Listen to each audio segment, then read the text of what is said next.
શું ગુજરાતમાં દારૂ વેચાય છે કે નથી વેચાતો, અને જો વેચાય છે તો નિષ્ફળતા કોની?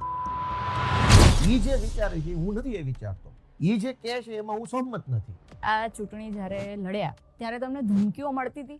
મને તો ધમકી મારે એવી કોઈની હિંમત વિમત કઈ છે નહીં. એવું કઈ ધમકી થોડો કઈ બાપાની પેઢી છે ગમે અહીં ધમકી મારી દે. એવું કહેવાય છે કે પોલીસ જ્યારે આરોપીઓનો વરઘોડો કાઢે છે ત્યારે એ લોકોને પહેલેથી જ કહી દેવામાં આવે આવી રીતે ચાલવાનું છે, આવું આવું બોલવાનું છે, આવું આવું કરવાનું છે. તો તમને એવું લાગે છે કે આ બધું સ્ટંટબાજી ને પોલીસ વાળો મારે છે તો પોલીસ પોતાની જવાબદારી લેતો હશે. એને બાળ બચ્ચા નથી, કાલે એની ઉપર એક્શન લેવાના તો કે આજકાલ પ્રેમ લગ્નનો મુદ્દો ચાલે છે, તો એને તમે કેવી રીતે જુઓ છો? કદાચ કોઈ આરતીને આરતી તરીકે નહીં પણ આરતી સાંઘાણી તરીકે ઓળખે છે, કિંજલને કિંજલ નહીં પણ કિંજલ દવેના નામથી ઓળખે છે. એણે ખાલી એક એનું પસંદગીનું પાત્ર નક્કી કરી લીધું, એમાં એણે શું ખોટું કર્યું? લગ્ન જ શું કામ કરો છો તમે? રમેશ હારે કર્યા, સુરેશ હારે કર્યા, હિન્દુ હારે કર્યા, મુસલમાન હારે કર્યા, પાકિસ્તાનમાં કર્યા, અમેરિકામાં કર્યા, એ છોડ દો. પહેલા કરવા જ છે શું કામ? એ કોઈ ખબર છે? 20 વર્ષ પહેલા પ્રેમ લગ્ન કરવા ને એટલે એમાં ઘોબા પડી જાય. કોલેજ લાઈફમાં કે આપણે સાથે કલીગ તરીકે કામ કરતા હોય જે રોમેન્ટિક લાઈફ હોય એવી એકચ્યુઅલી તો હોતી જ નથી કોઈની. આપણા મમ્મી પપ્પાની જ નથી. એમ બધા પોતપોતાનું જોઈ ખબર પડી જાય કે આમાં રોમેન્ટિક કઈ હોતું નથી. તો ઘડીક બધું અરિજીત સિંહના ગીત સાંભળો એટલે ઘડીક એવું લાગે કે દુનિયા બધી એમ આહા મજબૂત છે એમ. આજ જે નેતા તમને પ્રેમ લગ્નના નામે ઉશ્કેરી જાય એ બધા નેતાઓ ઇન્ટરકાસ્ટ લગ્ન કરેલા છે. કેમ કે એ તો એના લેવલમાં લગ્ન કરે છે, જ્ઞાતિ નથી જોતો, લેવલ જોવે છે. મારામાં નફરત કોઈના પ્રત્યે નથી. ભારત દેશમાં આપણને કોઈના નફરત નથી, બધા હારા જ છે. તમે જે કરવાનું છે એ કરતા નથી. અને નવા નવા ગતકડાઓ સ્માર્ટ સિટી, સ્માર્ટ મીટર ને સ્માર્ટ આન્સ બધું મૂકો ને બધું. તો તમે જાઓ છો વિદેશોમાં આટા ટલ્લા મારવા જાઓ છો તો ત્યાંની સરકારોને અધિકારીઓને પૂછી લો ને કાકા તમે કયા મટીરિયલના રોડ બનાવો છો ને કયા મશીન વાપરો છો, તો એક વખત લઈ આવો એ મટીરિયલને રોડ મશીન અહીંયા, એટલે તૂટતા તો બંધ થાય. ભાજપમાં ખૂબ સારા માણસો છે જ, બુદ્ધિશાળી છે, હોશિયાર છે, પીજ છે, સમજદાર છે. ગંભીરાનો બ્રિજ તૂટ્યો અને ઉપરથી માણસો નીચે પટકાઈને મરી ગયા, નાના છોકરા, કોઈને સજા ન થઈ. સંઘર્ષ પણ હવે તો કદાચ સિદ્ધિ સુધી પહોંચી ગયો છે થોડો થોડો. કેમ કે ભાઈ ગુજરાતમાં 7 કરોડ માણસો છે, એમાં ધારાસભ્ય 182 જ છે. એવા કોન્ટેક્સ્ટમાં જુઓ તો સીધી છે. એટલે એવું હવે આ પિકલ બોલ ને એવું બધું કાંઈ બહુ સમય રહેતો નથી. તો હાલમાં જ વિક્રમ ઠાકોરે પણ હિન્ટ આપી દીધી છે. અંબાજીમાં એક જાહેર સભામાં એમણે કીધું છે, તો તમારી પાર્ટીમાં એમને જગ્યા મળશે?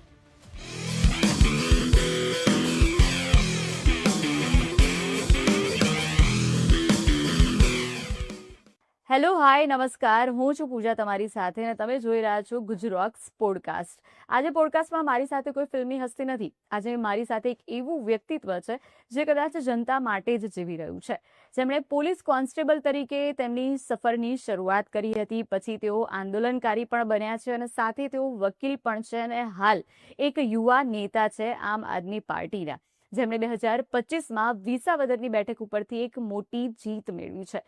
અને એવું વ્યક્તિત્વ જે કદાચ જનતા માટે જ જીવી રહ્યું છે અને જનતા માટે જ જીવવા માંગે છે અને જનતા માટે જ બધા જ કામ કરવા માંગે છે, એવું વ્યક્તિત્વ એટલે ગોપાલ ઇટાલિયા. ગોપાલ ઇટાલિયા અત્યારે મારી સાથે છે અને એમને આપણે પ્રશ્નો કરવાના છે, પ્રશ્નોના જવાબ મેળવવાના છે. જે જનતાના પ્રશ્નો છે એ પણ હું આજે એમને કરવાની છું. તો આખો એપિસોડ જોજો અને હવે શરૂ કરીએ ગોપાલ ઇટાલિયા સાથે ચર્ચાનો વિષય. તો કેમ છો ગોપાલભાઈ? મજામાં? શું ચાલે છે આજકાલ? સંઘર્ષ સંઘર્ષ પણ હવે તો કદાચ સિદ્ધિ સુધી પહોંચી ગયો છે થોડો થોડો, એકાદ સ્ટેપ. સિદ્ધિ છે ને એ કોન્ટેક્સ્ચ્યુઅલ છે. એમ ભાઈ તમે સિદ્ધિ એટલે કેને સિદ્ધિ માનો? ધારાસભ્ય બની જાય એને, મંત્રી બનો એને, મુખ્યમંત્રી બનો એને, વડાપ્રધાન, તો એમ કઈ સિદ્ધિ છે જ નહીં. તો તમારા મતે સિદ્ધિ શું છે? અલ્ટિમેટ સિદ્ધિ નથી. અલ્ટિમેટલી તમે એક જગ્યાએ પહોંચો છો અને ત્યાંથી પાછા બીજી જગ્યાએ પહોંચો છો, બીજેથી ત્રીજી જગ્યાએ, તો એ તો નેવર એન્ડિંગ વસ્તુ છે.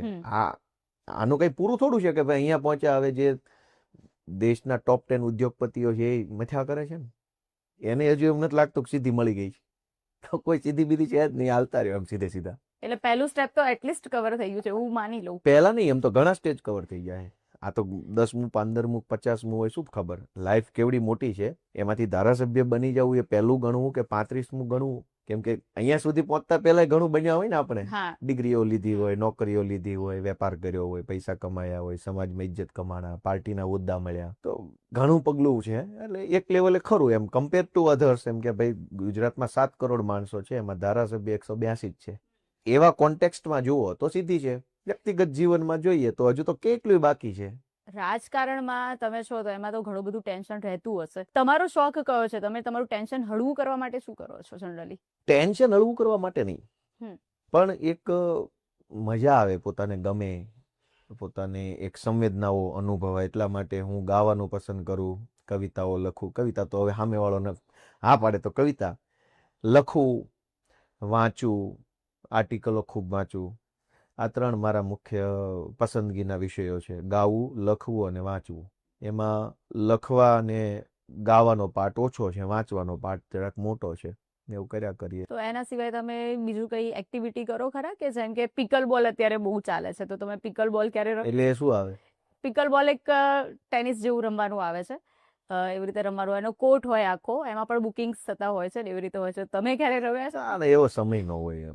આ રાજકારણની લાઈફ એવી છે ને, આમાં તમે 24 કલાક એંગેજ હો કંઈક ને કંઈક હા, સાથે. બરાબર છે. કેમ કે નેતા પબ્લિક માટે નેતા છે, ધારાસભ્ય છે એને જનતા એને એમ જો આ ધારાસભ્ય છે. એક ધારાસભ્ય કેટલા પ્લેટફોર્મ આરે જોડાયેલો હોય, પોતાની પાર્ટીના કામમાં એંગેજ હોય, પોતાના મત વિસ્તારના કામમાં પોતે એંગેજ હોય, મત વિસ્તાર અને પાર્ટી સિવાયના સમાજના કામમાં એંગેજ હોય, ઘટના દુર્ઘટના બને એમાં એંગેજ હોય, સામાજિક તહેવારોમાં જતો હોય. તો એક એક માણસ કેટલા બધી જગ્યાએ કનેક્ટેડ હોય છે.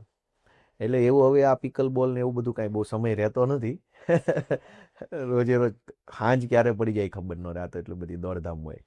તમે આ ચૂંટણી જ્યારે લડ્યા ત્યારે તમને ધમકીઓ મળતી હતી?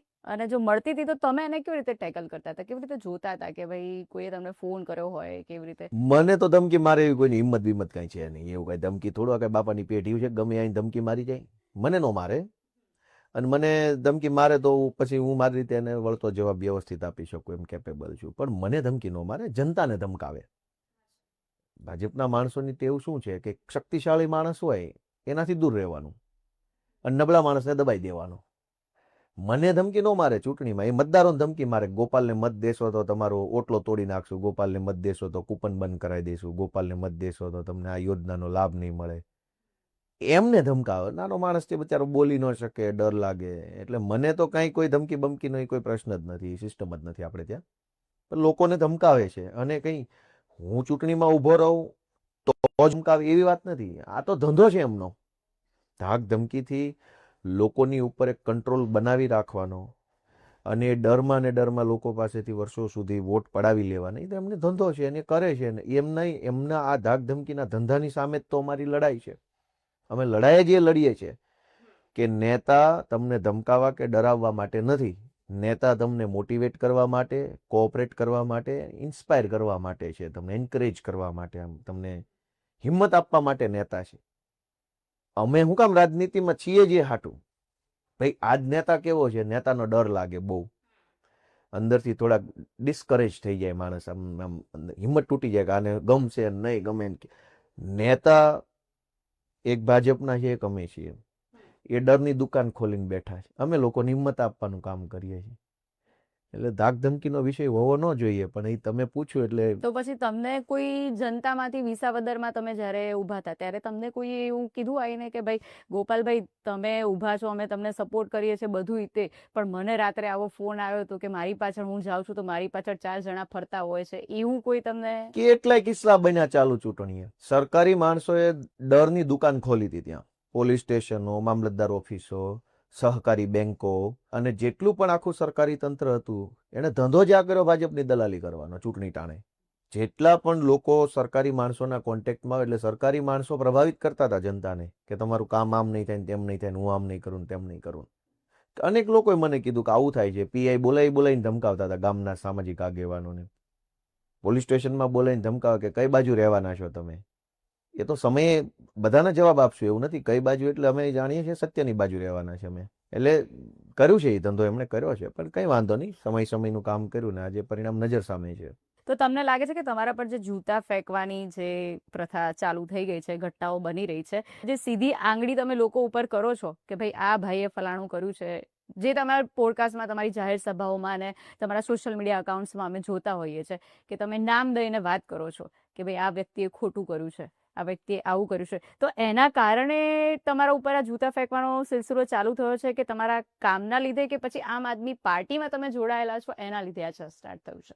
એટલે એટેક શું કામ થાય છે તમે સમજો કે વિસાવદરની અંદર આખી ભાજપ પાર્ટી મને હરાવવા માટે કોશિશ કરી બધાએ.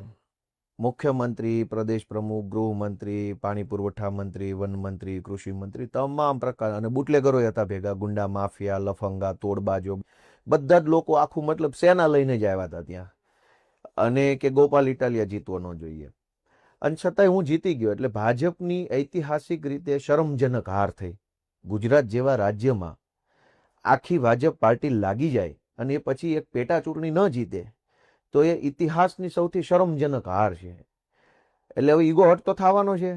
30-35 વર્ષથી કોઈ ચૂંટણી હારતા નથી ને અચાનક મારી જેવા નવા નિશાળિયા સામે હારી જાય તો એને અંદરથી ઈગો પ્રોબ્લેમ થયો છે કે આ ગોપાલ કેવી રીતે જીતી ગયો. તો હવે ગોપાલને બદનામ કરો, ગોપાલને ખરાબ ચિતરવાની કોશિશ કરો, ગોપાલની સભા ડિસ્ટર્બ કરો, આમ આદમી પાર્ટીને ડિસ્ટર્બ કરો, લોકોમાં એવું ફેલાવવાની કોશિશ થઈ જાય કે ભાઈ આ તો બધા સારા માણસો નથી. એટલે આયોજનબદ્ધ રીતે જ્યાં અમારી સભા હોય ત્યાં 2-4 લોકો ભાજપવાળા મોકલે, અને ભાજપવાળા શરૂમાં પકડાઈ ગયા તો કોંગ્રેસવાળાને મોકલવાનું ચાલુ કર્યું. કોંગ્રેસનો ખેલ ખુલ્લો પડી ગયો તો આ વખતે દારૂડિયા મોકલ્યા.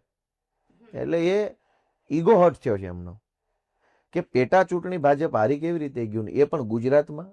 કેમ કે દેશની અંદર આજ દિવસ સુધીનો ટ્રેન્ડ છે કે પેટા ચૂંટણી હોય એ સત્તાવાળી પાર્ટી જીતતી હોય છે. સ્વાભાવિક છે, એમાં કઈ ખોટું નથી. બધા રાજ્યોમાં આવું ચાલે. અહીંયા ભાજપ હારી ગઈ, એનો અમારે કાઠિયાવાડી ભાષામાં કે હરાવો ગયો, એનો હરાવો ગયો કે ભાઈ કેના અમે હારી ગયા, એમ ઘૂસ કરીને જીતવાની વાત છે. પણ એમ હાલે એમ નહીં ને. તમે એક ઇન્ટરવ્યુમાં એવું કહ્યું છે કે ભાજપના નેતાઓના પાપની તો સજા પણ ઓછી પડે, એટલા બધા એ લોકોના પાપ છે. જાહેર જનતાને કોઈ પણ એવા 3 એમના કામના લઈને પાપ તમે ગણાવી શકો અત્યારે જે જાહેર જનતાને ખબર ન હોય કે ભાઈ આ 3 કામમાં સૌથી વધારે ભ્રષ્ટાચાર થયો છે અને જનતાને ખબર નથી એવા? એમાં જનતા ન ખબર હોય એવું કઈ નથી. બધા પાપ જગ જાહેર છે. ગંભીરાનો બ્રિજ તૂટ્યો અને ઉપરથી માણસો નીચે પટકાઈને મરી ગયા, નાના છોકરા, કોઈને સજા ન થઈ. મોરબીનો બ્રિજ તૂટ્યો, ઉપરથી નીચે પટકાઈને માણસો, નાના બાળકો મરી ગયા, કોઈને સજા ન થઈ. તક્ષશિલામાં આગ લાગી, એમાંય ઓલા ઉપરથી બાળકો નીચે પટકાયા, કોઈને કઈ સજા ન થઈ. રાજકોટમાં અગ્નિકાંડ થયો, આખું પેલું સળગી ગયું ગેમ ઝોન, TRP, કોઈને કશી કઈ સજા નથી થઈ. અમદાવાદના કાંકરિયામાં રાઈડ ઉપરથી નીચે પડી અને છોકરાઓ ડૂબી ગયા, નાના નાના છોકરાઓ પટકાઈને મરી ગયા. હરણીમાં બોટ ઊંધી પડી ઓલી તળાવમાં, અને નાના નાના નિર્દોષ છોકરાઓ અંદર ડૂબીને મરી ગયા. હવે આટલા બધા પાપ તો જગ જાહેર છે, છતાં કોઈ આરોપીને કોઈ સજા નથી થઈ. નાના બાળકો, 2 વર્ષના 5 વર્ષના બાળકોનો શું ગુનો છે કે એને આવું કમોત મરવું પડે? તો ગુજરાતમાં કોઈ નાનું બાળક આવી રીતે મૃત્યુ પામે અને સત્તામાં બેઠેલા માણસનો આત્મા ન જાગે તો એ પાપ કેવડું હશે?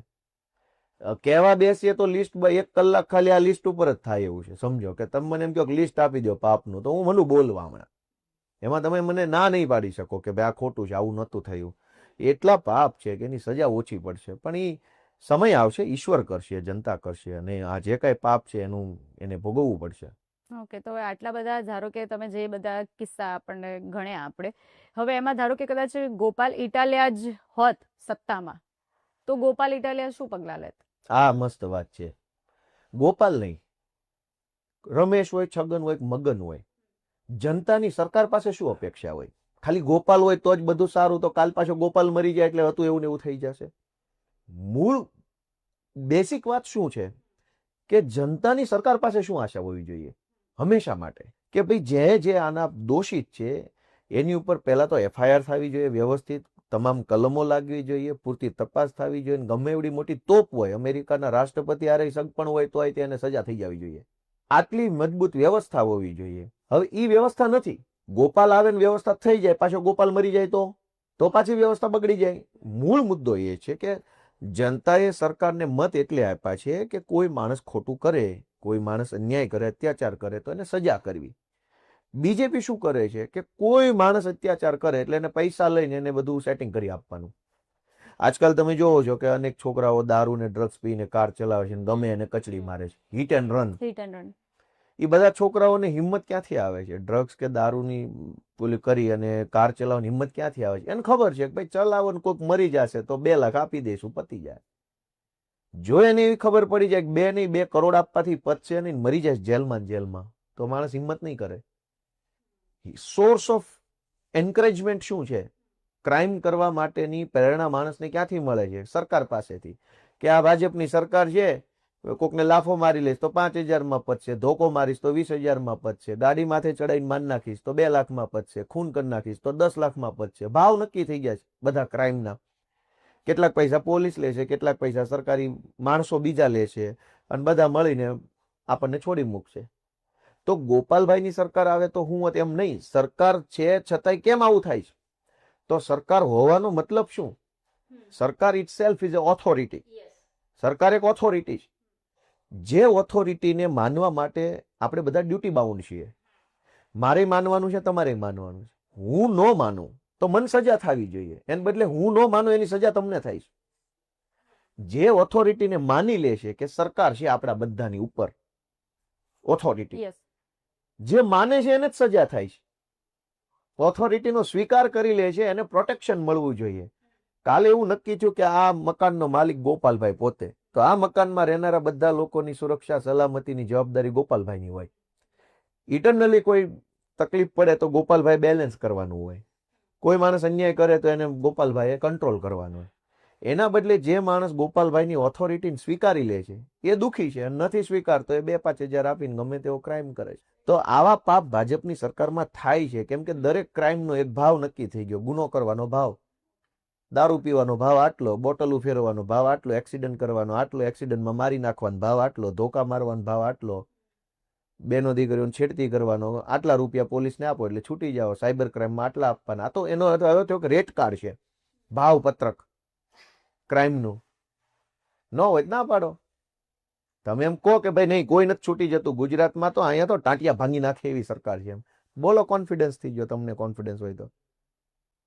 એક આપણે ધારો કે આમાં આપણે રાજકોટ વાળો જે હમણાં કિસ્સો થયો, જેને ફાંસીની સજા 34 દિવસમાં આપવામાં આવી છે, જે બહારનો હતો, બળાત્કારનો કેસ હતો એ કે, સો એને તમે કેવી રીતે લો છો? એ મિલીભગત એમાં નથી કોઈ આવી? હા, એ તમે ઇન્ટરેસ્ટિંગ પ્રશ્ન. તમે સમજો કે ગુજરાતમાં છેલ્લા 4 વર્ષમાં બળાત્કારના કેસ કેટલા નોંધાયા? ઘણા બધા. ઘણા બધા. સંખ્યામાં 1,000-2,000 હશે કે ઓછા હશે? એટલા તો ખરા. 2,000 હશે એમ મારી પાસે આંકડો છે, પણ હવે નથી બોલવો. તમે 2,000માં એગ્રી થઈ. 2,000 કેસમાંથી ફાંસી કેટલા કેસમાં થઈ? એ થોડા ઓછા હશે. થોડા ઓછા નહીં, કેટલા તમને ખબર હોય એટલા કહી દો. તમે તો જાહેર જીવનમાં જો બધું જોતા જશો, બધું ઓનલાઈન ડિજિટલ દુનિયામાં. એટલે મને 2000ની ક્ષમતામાં તો બહુ જ ઓછા કેસમાં ફાંસી થઈ છે. એકનો દાખલો રાજકોટનો તમારી પાસે છે ને એકાદો સુરત અમદાવાદમાં હશે. એટલે હું એમ કહું 10 જણાની ફાંસી થઈ. 10 જણાની ફાંસી સેલિબ્રેટ કરે છે. એકચ્યુઅલ બળાત્કાર 2,000 બન્યા છે. અને જે બળાત્કાર ચોપડે નહીં ચડ્યા હોય, પોલીસ સ્ટેશન લખાવા જાય ને પોલીસ એમ કે એફઆઈઆર નહીં લખું થાઈ કરી લે, મોટા નેતા પૈસાવાળા માણસો ને પહોંચેલી માયાઓની સામે એફઆઈઆર હશે, એ તો થઈ જ નહીં હોય. એ ઘટના ક્યાં? જે 1-2 ફાંસીની સજા થઈ છે એ શું કામ થાય છે? એ હું તમને કહું કે એ જે કાંઈ માણસો જે સજા થાય છે, બળાત્કારી છે, પાપી માણસ છે, અને સજા તો થવી જ જોઈએ, એમાં કંઈ ખોટું તો છે જ નહીં. પણ એનું કોઈ પોલિટિકલ બેકગ્રાઉન્ડ નથી એટલે એને ફાંસી થઈ. ભાજપનો માણસ હોય, ગૃહમંત્રી સાથે ફોટા હોય, એને એ બળાત્કાર કરે સજા નથી. રાજકોટ વાળાને સજા એટલે થઈ, બળાત્કારી છે એટલા માટે નહીં. ખાલી એ મધ્યપ્રદેશનો છે, મજૂર માણસ છે, ગરીબ છે, એની પાસે વકીલના પૈસા નહીં હોય એટલે એને સજા થઈ ગઈ. એટલે એને સજા બળાત્કારી હોવાની નથી થઈ, કોઈનું યાર એનું સેટિંગ નથી ને એટલે થઈ. ગુજરાતમાં કોઈનું સેટિંગ નથી, એનું સેટિંગ નથી એટલે સજા થઈ ગઈ. તો વિસાવદરનો હોસ્પિટલ વાળો વિડીયો તમારો જે વાયરલ થયો છે, અમે બધાએ જોયો છે, જેમાં તમે જે સ્પીચ આપી છે એ પણ અમે બધાએ સાંભળી છે. હવે એમાં તમારું નામ હતું, જે તકતી હતી એમાં, તો તમે એવું કીધું છે કે આમાં મારું નામે આવી ગયું છે, મારી જાણ બહાર, બરોબર? સો એ વાત તમારા ધ્યાનની બહાર જતી રહી હતી કે 1.14 કરોડનું જે હોસ્પિટલ અહીંયા બની રહ્યું છે, એ વાત તમારા ધ્યાનની બહાર જતી રહી હતી, અને એ વિડીયો વાયરલ થઈ ગયો, તમે બધું ખુલ્લા કરી દીધા છે એના પત્તા, પણ પછી તમે શું કર્યું? પછી મેં નહીં, એમણે એક્શન લીધા ને, રિપેર કર્યું. મારે ક્યાં લેવાના જતા, એને રિપેર કર્યું ને. તમને આ વિડીયો રિપેર કર્યું, પણ તમે એમને કોઈ ટકોર કરી પછી કે ભાઈ આ બધું કેમ આવું કર્યું છે? એક ધારાસભ્ય તરીકે તમે પણ અગ્રેસ, તમે આક્રમક તો પહેલેથી કદાચ તમારી છબી જેવી છે કે ભાઈ ટેબલ ઉપર હાથ પછાડીને તમે પૂછી શકો છો કે ભાઈ શું છે આનું, એમ. તો તમે એવી રીતે ના, એમાં તો રિપેરિંગ ચાલુ થઈ ગયું પછી ક્યાં બીજી ચર્ચા છે? તો પછી આ મુદ્દો તમારા ધ્યાનની બહાર જતો રહ્યો તો જ્યારે આ બધું? નહીં, ધ્યાનની બહાર જતો રહેવું ન હોય. વિસ્તાર એટલો બધો મોટો હોય, હજારો પ્રકારના નાના મોટા સરકારી કામ ચાલતા હોય. મારા મત વિસ્તારમાં 150+ ગામડાઓ છે, નગરપાલિકા એક વિસાવદર છે, 3 લાખ જેટલા લોકો રહે છે, ખેતરોમાં તો લોકો, ચારો તરફ નાના મોટા અનેક સરકારી કામો 12 માસ ચાલતા હોય, બધું જ આપણા નોલેજમાં ન હોય. એ જે સરકારી દવાખાનું છે એ ચૂંટણી પહેલા તો એનું કન્સ્ટ્રક્શન ચાલુ હતું. હા હું જ્યારે ઉમેદવાર પણ નહોતો ત્યારે એનું કન્સ્ટ્રક્શન ચાલુ હતું ને એ લગભગ 3-4 વર્ષથી ચાલુ હતું. ચૂંટણી આવવાની હતી એટલે શું થયું, કોન્ટ્રાક્ટરો અને અધિકારીઓ અને ભાજપના નેતાઓ ભેગા મળીને ફટાફટ બધું આમ ફટાફટ જેવું તેવું કરીને કલર બલર મારીને દૂરથી એવું લાગે કે બહુ મસ્ત વસ્તુ બની છે એવું કરી દીધું. પછી જ્યારે હું ગામની મુલાકાતમાં ગયો, હું ગામડે ફરતો હોઉં છું લોકોને મળવા માટે, તો એક દિવસ જ્યારે હું ગામમાં ગયો ત્યારે ગામના લોકોએ મને એવું કીધું કે ભાઈ આ ચૂંટણી હતી ને તો દવાખાનું ફટાફટ પૂરું કર્યું છે, પણ હાવ બધું બકવાસ કામ કર્યું છે અને ઉપરથી તમારા નામનું પાટિયાઈ મારી ગયા છે, એમ એવું મને ગામ લોકોએ કીધું. એટલે હું ગયો દવાખાને, મેં કીધું ચલો મારા નામના પાટિયા ક્યાં લાગ્યા, શું છે જોઉં તો ખરો, સારી જગ્યાએ લાગ્યા છે, ક્યાં લાગ્યા છે. હું જોવા ગયો ને મેં જે જોયું મેં ગુજરાત આખાને બતાવ્યું, જો ભાઈ બધી ટેકનોલોજીઓનો વપરાશ કરવામાં આવ્યો, બધી હાઈ લેવલની ટેકનોલોજી. હા, એટલે અજાયબીઓ પણ તમે કીધી છે એમાં. અને એવું પણ કીધું હતું કે ભાઈ બાથરૂમમાં જે સોકેટ લગાવ્યું છે એમાં તમે હાથ નાખીને તમારે હા, હજી થઈ શકે, પોસિબલ છે. તમે જતા રહી શકો છો. ભાઈ વોશ બેસિનની બાજુમાં ઘરનું વોશ બેસિન છે તો એવું બની શકે કે એમાં ડ્રાયરનો ઉપયોગ કરવો છે કે કંઈ પણ હશે. આ તો દવાખાનાનું વોશ બેસિન છે અને એ કેમિકલ રૂમનું હતું કે જ્યાં માનો કે જે પેલા ફાર્માસિસ્ટો કંઈ કામ કરે છે, લેબ ટેસ્ટિંગ કરે છે, એમાં લેબના જે મશીન છે એમાં ઓલી કાચની સ્લાઇડો ઉપર બધા બ્લડના સેમ્પલિંગ લેતા હોય છે, પછી હાથ ધોવા માટેનો નળ છે. પ્લગનું ત્યાં કંઈ કામ જ નથી. મેં ડૉક્ટરને પૂછ્યું કે ભાઈ અહીંયા પ્લગ શું હોય, કોઈ મશીન મૂકવાનું હોય કે શું હોય, તો કાંઈ નહીં, ક્યાંય છે તો છે પ્લગ. અને હોય તો ક્યાં હોય, એની હાઇટ કેટલી હોય, ડિસ્ટન્સ કેટલું હોય, પ્લેટફોર્મ એ બાજુમાં કંઈક હોય, ડ્રાયર હશે તો ખાલી હું લબડવાનું આમ. તો બધું ભગવાન ભરોસે તંત્ર હાલે છે. અચ્છા, એટલે એના પછી સુધારા થઈ ગયા છે અત્યારે ચાલુ છે સુધારા, તો અમારી સરકાર આવે પછી જ થશે. અત્યારે ખાલી એમનામ બધું, એટલે 2027 સુધી રાહ જોવી પડશે. હા.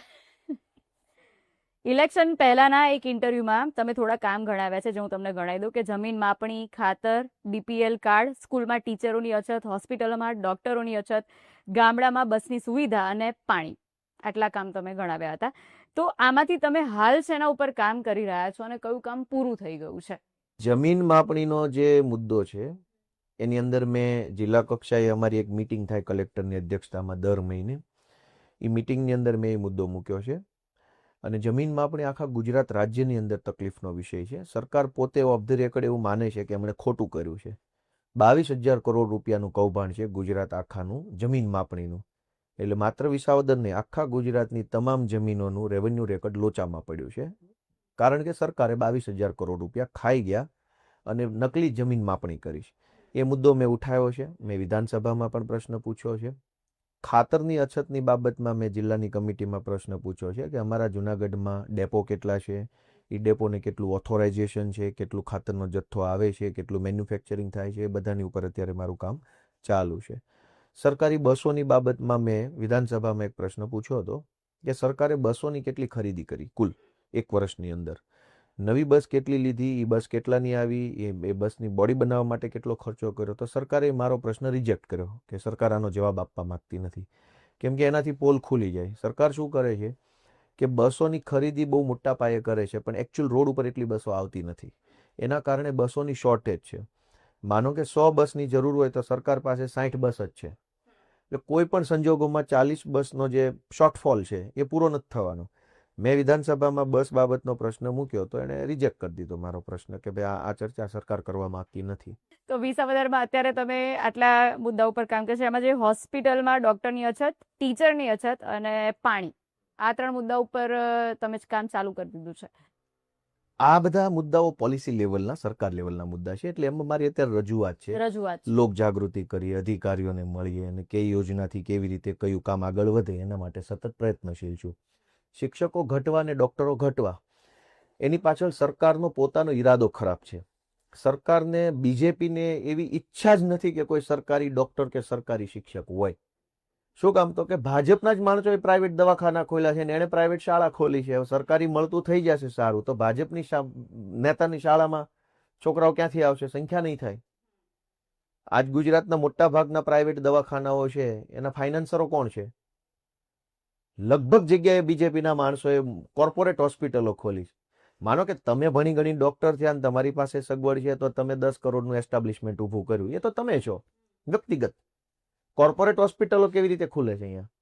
એની પાછળ તો આ 2 નંબરના રૂપિયા છે ભાજપ વાળાના અને કેટલાક અધિકારીઓના. હવે કોર્પોરેટ હોસ્પિટલમાં પછી સરકારની યોજના લાવે કે તમે પ્રાઇવેટ હોસ્પિટલમાં સારવાર કરાવશો તો સરકાર તમને 5 લાખ આપશે. પણ 5 લાખ જ આપવા છે. હમણાં મેં આંકડો પૂછ્યો કે ભાઈ સરકાર જે આ યોજના બહાર પાડે છે લોકોને પ્રાઇવેટ હોસ્પિટલોમાં સારવાર લેવા માટે, એની પાછળ સરકાર કેટલો ખર્ચો કરે છે? એવરેજ સરકાર વર્ષે 50,000 કરોડનો ખર્ચો કરે છે. તો 50,000 કરોડ દર વર્ષે ખર્ચો કરે છે તો એક વર્ષમાં 50,000 કરોડની હોસ્પિટલ કેટલી બને? બીજા વર્ષે બીજા 50, ત્રીજા વર્ષે ત્રીજા 50, ચોથા વર્ષે ચોથા 50, પાંચમા વર્ષે પાંચમા 50. એટલે કેટલા રૂપિયા થયા? 50,000 કરોડ રૂપિયા એક વર્ષમાં ખાલી પ્રાઇવેટ હોસ્પિટલને સરકાર આપી દે. તો એનું વન ટાઈમ ઇન્ફ્રાસ્ટ્રક્ચર ડેવલપ કરો. વન ટાઈમ ભાઈ દવાખાનું રોજ બાંધકામ કરવાનું છે, ઇન્ફ્રાસ્ટ્રક્ચર ડેવલપ કરવું, કેપિટલ ઇન્વેસ્ટમેન્ટની વાત છે. યસ. સરકાર 50,000 કરોડના દવાખાના બનાવે તો પેલા તો કેટલા બને? હું એમ કહું છું કે 20 બને સારામાં સારા. હવે 20 બને તો કેટલા વર્ષ ચાલે? વર્ષો સુધી ચાલે. જો સારા બન્યા હોય તો વર્ષો સુધી નહીં ચાલે. એમ નહીં, આમ મિકેનિઝમ વાઇઝ કહું છું, કન્સ્ટ્રક્શન ક્વોલિટી વાઇઝ નથી કહેતો, મિકેનિઝમ વાઇઝ. મિકેનિઝમ એટલે કે ભાઈ એક દવાખાનું છે, ભલે ખંડેર છે, સારું છે, પણ દવાખાનું છે, થોડાક સાધનો છે, ડોક્ટર છે, વ્યવસ્થા છે, ખાટલો બાટલો બધું છે, તો એ કેટલા વર્ષ ચાલશે? વર્ષો સુધી ચાલે ને. 20 થી 40 વર્ષ સુધી દવાખાનું રહેવાનું. તો સરકાર દર વર્ષે 50,000 કરોડ રૂપિયા પ્રાઇવેટ હોસ્પિટલને આપે છે. એ 50,000 કરોડ થી દવાખાનું કેમ નથી બનાવી નાખતા પોતાનું? આ તો એવી વાત છે કે સરકાર, અને એ તો હાઇપોથેટિકલ વાત નથી, એકચ્યુઅલી એવું કરે. સરકાર ભાડે ગાડીઓ રાખે છે, 4 વ્હીલરો રેન્ટ ઉપર લઈ લે છે. હવે 5 વર્ષે એ ગાડી કરતા ડબલ તો રેન્ટ આપી દે. જે ગાડીની કિંમત 20 લાખ હોય એનું 5 વર્ષમાંથી એ રેન્ટ ભરી દે છે 50 લાખ. આ તો ચાલુ છે. એમ દવાખાનામાં આ ધંધો ચાલુ છે કે ભાઈ દવાખાનું બનાવો તો 200 કરોડનું બનવાનું છે. સરકાર આપે છે 50,000 કરોડ પ્રાઇવેટ હોસ્પિટલને. ટોપમાં ટોપ કોર્પોરેટ હોસ્પિટલો જે બને છે, મેં એનો અભ્યાસ હું કરતો હતો, બહુ સારામાં સારી ટોપ કોર્પોરેટ હોસ્પિટલો છે. એનું એવરેજ એસ્ટિમેટ છે, એનું ફંક્શનિંગ એસ્ટિમેટ, જમીનની કિંમતથી લઈ બાંધકામથી લઈ એક દવાખાનું સારી રીતે ચાલે એ બધું 300-350 કરોડમાં એક શાનદાર ક્વોલિટીની હોસ્પિટલ બને છે. શાનદાર એટલે એમાં તમને દિલ ખુશ થઈ જાય, એમ થાય દવાખાને જ રહેવું, ઘરે નથી જવું, બધું જ મળી રહે. બધું જ. 300-350 કરોડમાં શાનદાર કોર્પોરેટ હોસ્પિટલ બનતી હોય તો સરકાર 50,000 કરોડ રૂપિયા પ્રાઇવેટ હોસ્પિટલોને કેમ વર્ષે આપે? એની તો દર વર્ષે આપવાની વાત છે. એટલે શાળામાં શિક્ષક એટલે ઘટે છે, દવાખાનામાં ડોક્ટર એટલે ઘટે છે, તો પછી આ ધંધો બંધ થઈ જાય. તમે પ્રાઇવેટ શાળામાં છોકરા ભણાવો એની ફી પાછી સરકાર આપે છે. એ રૂપિયા એવડા મોટા છે. તમારે જ્યારે ખર્ચો જ કરવો છે તો પ્રોપર્ટી તમારી હોવી જોઈએ. જેમ કે આ ઓફિસ તમે ભાડે લીધી છે તો આમાં તમે કેટલો ખર્ચો કરશો? આ ઓફિસ તમારી નથી તો તમે કેટલો ખર્ચો કરશો? અને તમારી છે તો કેટલો કરશો? માપનો કરીશું ને. તો સરકાર ઉલટું કરે છે. પોતાનું નથી ત્યાં જાજો ખર્ચો કરે છે, પોતાનું છે એમાં ઓછો ખર્ચો કરે. સરકારી સ્કૂલ પાછળ ખર્ચો નથી થતો, પ્રાઇવેટ સ્કૂલ પાછળ ખર્ચા થાય છે. સરકારના પૈસા, તમારા મારા ટેક્સના પૈસા પ્રાઇવેટ સ્કૂલ પાછળ ખર્ચા થાય છે. તમારા મારા ટેક્સના પૈસા પ્રાઇવેટ હોસ્પિટલ પાછળ ખર્ચાઈ જાય છે. પોતાનામાં કોઈ ઇન્વેસ્ટમેન્ટ જ નથી. અને રીલ સારી એવી બને કે તમારી જેવા માણસો પ્રભાવિત થઈ જાય, ભોળા પડે. એટલે અમે તો શું છે, શીખી ગયા બધું એની હારે રહી રહીને કે આ તો છેતરપિંડિયા છે. પણ લોકો આમ છેતરાઈ જાય, કોઈને ખબર જ નથી કે આ બધું લોલમ લોલ તંત્ર છે. સમજો, 2 ફોનથી બસો આવી જાય, 2 ફોનથી સાહેબ આવી, 2 ફોનથી એટલે પબ્લિક ખુશ કે તમાશો બહુ થવો જોઈએ, કામ થાય કે ન થાય, તમાશો વ્યવસ્થિત થવો જોઈએ, તો તમાશો કરી દેશે એ લોકો. એક સવાલ તમે કંઈક પૂછ્યો છે સામે, જેનો જવાબ તમે માંગી રહ્યા છો કે આપણે આજે મેં ડૉક્ટરની અછત વાળો, ટીચર વાળો, જમીન માપણી અને ખાતર વિશે આપણે વાત થઈ. એમાં તમે કીધું કે મેં સવાલ પૂછ્યો છે. તો તમારું એક પહેલાં મેં સાંભળ્યું હતું કે તમે એવું કીધું હતું કે આજે આખું બેઠકો ને બધું જે થતું હોય છે વિધાનસભાનું સત્રમાં, ત્યારે એના કંઈક ક્વેશ્ચન્સ રેડી જ હોય છે, જે દર વર્ષે એકના એક જ ક્વેશ્ચન પૂછાતો છે, એટલે કદાચ તમારો ક્વેશ્ચન રિજેક્ટ થયો એવું તમને લાગે? તમારે વિધાનસભાની કાર્યવાહી જોયું હોય ને તો એક સરકારી વેબસાઇટ છે નેવા, નેશનલ ઈ વિધાન એપ્લિકેશન .gov.in, નેવા. એની અંદર બધું જ છે. તમે જોશો તો જેમ કે અત્યારે વિધાનસભાનું સત્ર આવે છે, 22-23 દિવસનું સત્ર છે, એટલે એક ધારાસભ્ય રોજના 3 પ્રશ્ન પૂછી શકે. એટલે 22-23 into 3 કરો એટલે તમારે એવરેજ 75, કેમ કે રિજેક્ટ પણ થતા હોય, ડિનાય કરી દે સરકાર, જવાબ નથી આપવો એવું પણ હોય. એવરેજ તમે 72-75 પ્રશ્ન પૂછી શકો સરકારને, એક ધારાસભ્ય. હવે 72-75 તો તમારે પૂછવાના. જવાબ કેટલાનો આપશે તો એ નક્કી કરે પાછું. એવું નથી કે પૂછ્યું એટલે જવાબ દેવાનો જ, કેમ કે સરકાર છે એની બહુમતી છે એટલે નથી દેવો. કાયદામાં તો છે જ જવાબ દેવો પડે, પણ અત્યારે બધું શું છે કે બધું લોકશાહી જેવું નથી, એમ તાનાશાહી છે કે નથી દેવો જ નથી દેવો, શું કરી લેશો. તો ધારાસભ્યો જે પ્રશ્નો પૂછે છે એનો જવાબ આપવા ના પાડી દે. એ લોકો શું કરે છે કે કોપી પેસ્ટેડ પ્રશ્નો પૂછે. 300 300 400 400 કોપી પેસ્ટેડ પ્રશ્નો હોય, એક નહીં, સેમ પ્રશ્ન. એ તમે નેવા જોજો ને મગજ દોડાવજો. એમાં સ્ટારર ક્વેશ્ચન ને અનસ્ટારર ક્વેશ્ચન એવું લખેલું છે. એમાં અનસ્ટારરમાં તો અનસ્ટારર ક્વેશ્ચન મોટા ભાગે વિપક્ષો જ પૂછતા હોય, સત્તા પક્ષો એમાં બહુ હોય નહીં. તારાંકિત પ્રશ્નો ગુજરાતીમાં સ્ટાર ક્વેશ્ચન, એનું લિસ્ટ હશે, અંગ્રેજીમાં જોશો તો સ્ટાર લખ્યો છે, ગુજરાતીમાં તારાંકિત. તમે જોશો એમાં જેટલા બીજેપીના ધારાસભ્ય છે એનો એક જ પ્રશ્ન છે. જેમ કે આજે સવારે હું અભ્યાસ કરતો હતો એટલે એને એક એવો પ્રશ્ન હતો કે પોરબંદર જિલ્લામાં ખાણ અને ખનીજમાં ગૌણ ખનીજનું ઉત્ખનન કરવા માટે કેટલા લાયસન્સ આપવામાં આવ્યા છે. કેટલા શબ્દોનો અર્થ છે કે એનો જવાબ આંકડામાં હોય. કોને કોનેનો શબ્દ છે કે નામ હોય. કેટલાનો જવાબ શું હોય? 10 20 30 40 50 આંકડામાં હોય ને. કોને આપવામાં આવ્યા તો કે રમેશભાઈ ને ચંદુભાઈ ને મગનભાઈ ને. હવે પોરબંદર જિલ્લામાં ખાણ ખનીજ માટે ગૌણ ખનીજનું ઉત્ખનન કરવા માટે કેટલા લાયસન્સ આપવામાં આવ્યા છે? એક પ્રશ્ન ગોપાલભાઈ પૂછ્યો. પછી બીજો પ્રશ્ન પૂછ્યો કે ગૌણ ખનીજનું ઉત્ખનન કરવા માટે પોરબંદર જિલ્લામાં કેટલા લાયસન્સ આપવામાં આવ્યા છે? પછી પાછો ત્રીજો પ્રશ્ન આવે કે ખાણ અને ખનીજ વિભાગ દ્વારા પોરબંદર જિલ્લામાં ગૌણ ખનીજનું ઉત્ખનન કરવા માટે કેટલા લાયસન્સ આપ્યા છે? શબ્દો આગળ પાછળ થઈ જાય, પ્રશ્ન એનો એ રહે. એવા પ્રશ્ન 100 વખત પૂછવામાં આવે જેનો જવાબ માત્ર આંકડામાં હોય કે 20 30 40 50. દાખલા તરીકે કે 100 નહીં, એક જ વખત પૂછો. દાખલા તરીકે એક જ વખત પૂછવામાં આવ્યો, છતાં પણ લોકોને શું કામ છે એમાં? વિધાનસભા આખી ભરાય છે, કરોડોનો ખર્ચો થાય છે, લાઇટ કેમેરા એક્શન ટાઈપનો આખો માહોલ હોય છે, બધા નેતાઓ આવી જાઓ ને મંડો બધા પોતાનું જ્ઞાન જાળવા, અહીંયા બધું જબરજસ્ત માહોલ હોય છે. અબજો રૂપિયાનો ખર્ચો કરીને જ્યારે તમે ત્યાં બેસો છો તો તમે આંકડા પૂછશો? તમે સરકારની એકાઉન્ટેબિલિટી કેમ નહીં પૂછો?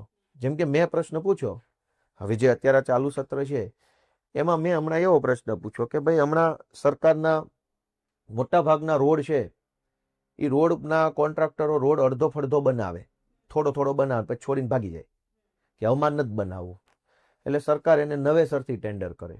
એટલે શું થાય કે એ બધી પ્રોસેસમાં 1.5-2 વર્ષ લાગી જાય ફરજિયાત. 2 વર્ષ પછી નવો રોડ ફરીથી એનો એ જ મંજૂર થાય. એટલે એમાં સરકારને કરોડોનું નુકસાન છે. એકચ્યુઅલી બધું વેલ ઓર્ગેનાઇઝ રીતે હાલે છે. એવું નથી કે સરકારને ખબર નથી. કેવી રીતે થાય? ધારો કે 50 લાખનો કોઈ રોડ મંજૂર થયો. હવે 50 લાખમાં રોડ એટલે સીધો રોડ ન હોય.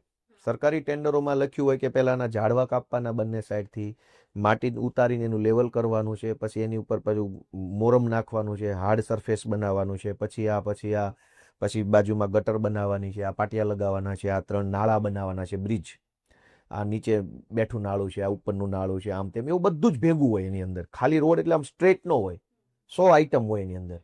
કોન્ટ્રાક્ટરો શું કરે? 50 લાખનો રોડ મંજૂર થયો સરકારમાં, એમાંથી જેમાં સૌથી વધુ ફાયદો થાય ને ઝાડવા કટિંગ. ઝાડવા કાપ્યા ના કાપ્યા તમને મને ખબર ન હોય તો કોઈ પબ્લિકને તો ખબર ન હોય કે આમાં ઝાડવા કાપવાના પૈસા મંજૂર થયા હોય. એટલે ઝાડવા કાપ્યા, માટી ખોદી, આ તે 4 કામ કરી નાખે. શું કામ? કેમ કે એમાં 40-50% કમાણી હોય. દરેક આઈટમનો ભાવ નક્કી હોય. રોડ 50 લાખનો, પણ એમાં ઝાડવા કાપવાના 15 લાખ, માટી ખોદવાના 20 લાખ ડિસ્ટ્રીબ્યુટ હોય, પણ આખું પેકેજ હોય 50 લાખ. એટલે પબ્લિક એટલું જાણે 50 લાખના ખર્ચે રોડ મંજૂર થયો. એની અંદર પાર્ટ હોય. કોન્ટ્રાક્ટર શું કરે? જે પાર્ટમાં વધારે કમાણી હોય ને એ પાર્ટ કરી નાખે કામ. પછી કે અવમાન નથી કરવું, છોડી દો. એટલે છોડીને ભાગી ગયો. સરકાર શું કરશે? તો કે હવે વહી ગયો બચારો, વહી ગયો. હવે તો કે નવું ટેન્ડર બહાર પાડો. હવે ત્યાં ખેલ છે. નવું ટેન્ડર કેવી રીતે બહાર પડે કે એની પ્રોસેસ કરતા 1.5-2 વર્ષ લાગી જાય. જે કામ 2021માં 50 લાખમાં મંજૂર થયું હોય એનું એ જ કામ 2024માં 50 લાખમાં ન થાય. લોજિકલ વાત છે.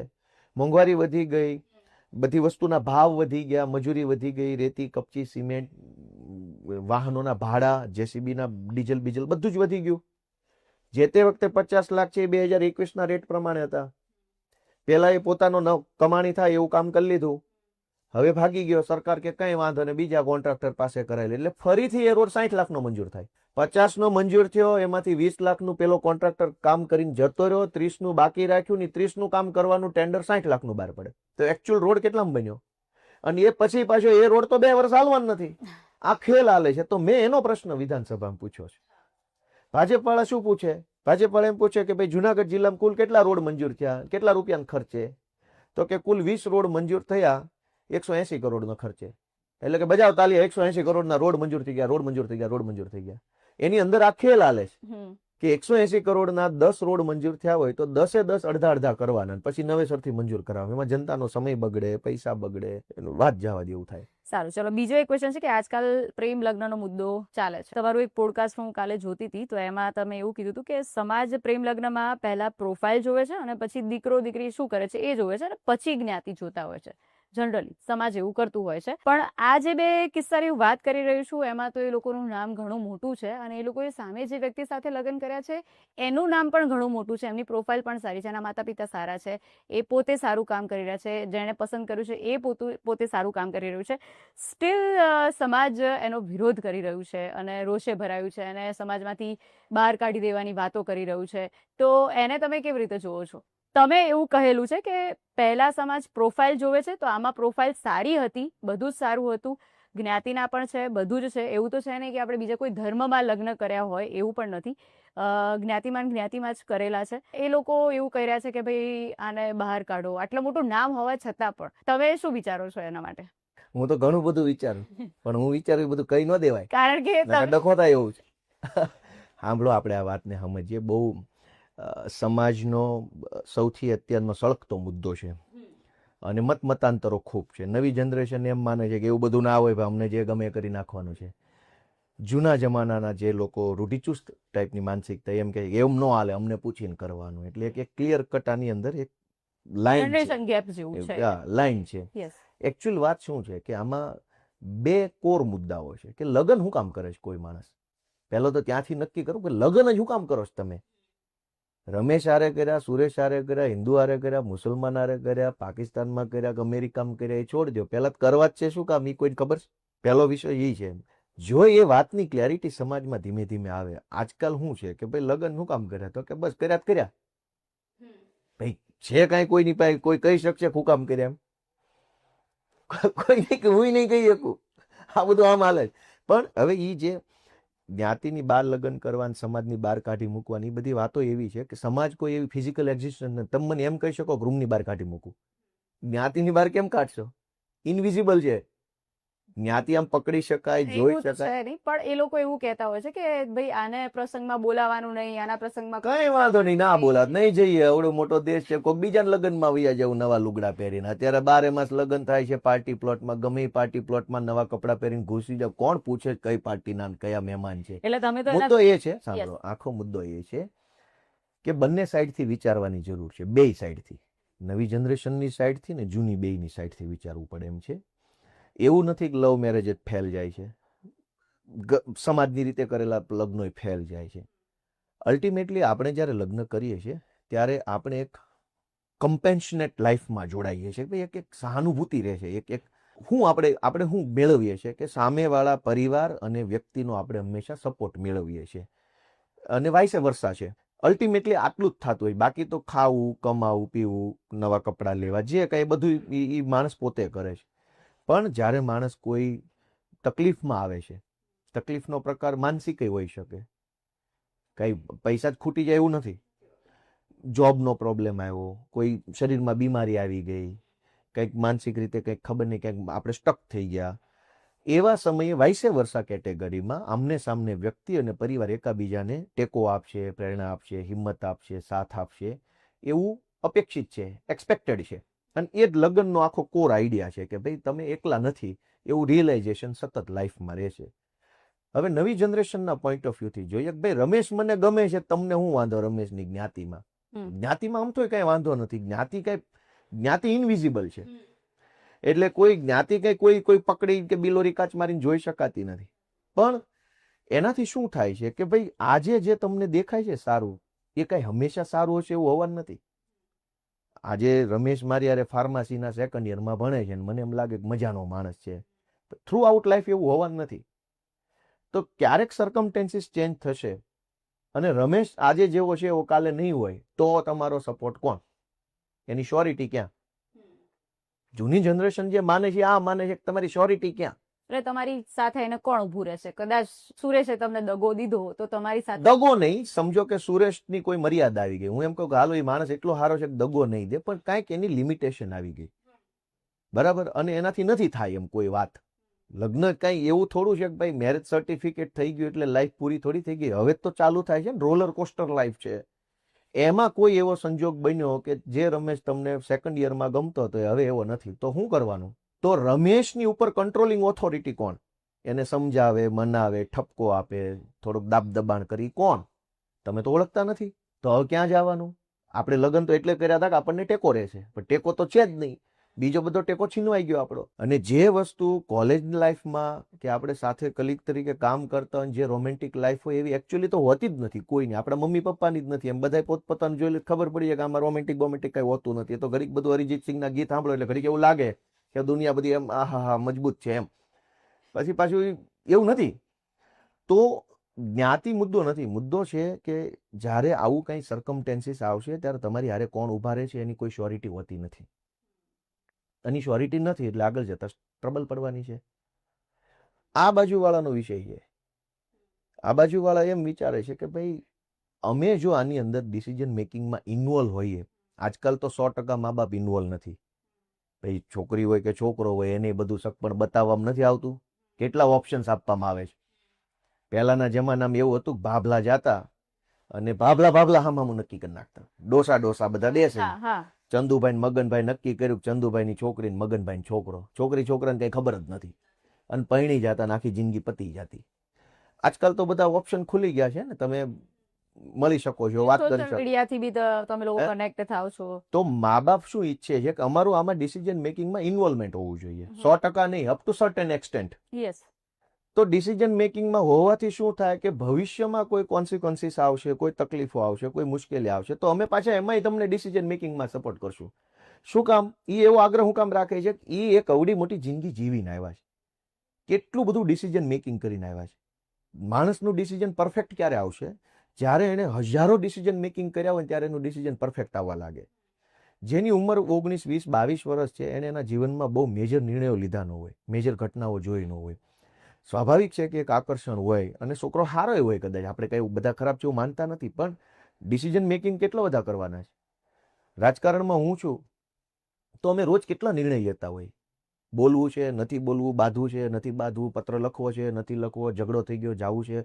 હજારો નિર્ણય લેતા માણસ એક સારો નિર્ણય લેવાની કેપેસિટીમાં આવી જાય, based on their past experience. એટલે મા બાપ એવી આશા રાખે છે કે ભલે કરો, પણ જરાક અમને એમાં કન્સલ્ટ કરો, અમે તમને એમાં best of the best advice આપીશું. અને કોઈ કેસ સિનારીઓમાં બેસ્ટ એડવાઇસ ન પણ હોય માતા પિતાની, એવું બને.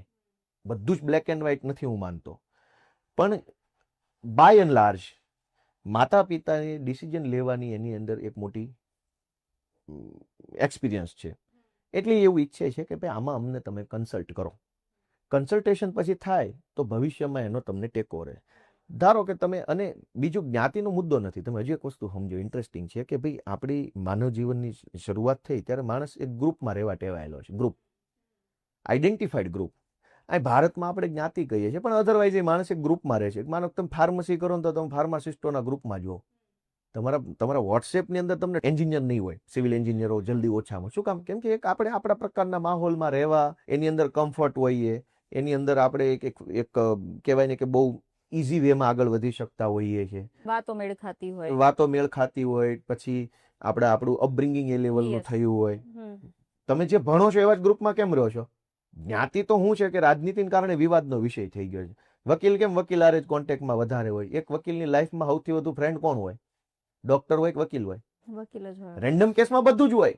યસ, પણ મોસ્ટલી વકીલ હોય. તો આપણે એક ક્લાસમાં રહેવા માટે આપણે સર્જાયેલા માણસો હોય મનોવૈજ્ઞાનિક રીતે. એટલે એમાં એવા પ્રકારના ક્લાસમાં રહ્યો તો કમ્ફર્ટ રહ્યો, એવા પ્રકારના ક્લાસથી તમે મોટિવેટેડ રહ્યો છો, એવા પ્રકારના. એટલે હું એમાં જ્ઞાતિનો એંગલ નથી જોતો. તો આ જે બે મુદ્દાની હું વાત કરી રહી છું, એ તમને ખબર જ હશે હું કોની વાત કરી રહી છું. એવું તો કેમ ખબર? તમે કહો તો તમારા મનને અમને ખબર પડવા માંડે તો. કિંજલ દવે અને આરતી સાંઘાણીની વાત કરી રહી છું. તો એ બંને જણાએ લવ મેરેજ પોતાના પાત્ર જાતે ડિસાઈડ કરેલા છે. એટલે સમાજ જેને લવ મેરેજ કહે છે ને, એકચ્યુઅલી એમાં એવું છે કે મને પૂછ્યા વગર કર્યા ને ઈ મેરેજ એમ. પછી એમાં પ્રેમ હોય કે ન હોય એ પ્રશ્ન નથી. અને પ્રેમ તો કેવું છે, એ તો લાંબા ગાળે ખબર પડે, તાત્કાલિક ન ખબર પડે. ભાઈ અમે આ બધી ઉંમર ગુજારી ચૂક્યા, સમજો ભાઈ. અમે એક વખતે ટીનેજ હતા, આજકાલ કઈ ગયડો નથી થઈ ગયો, વાળ ધોળા થયા છે એ અલગ વાત છે, હું જુવાન છું. ના, યુવા નેતા છો તમે.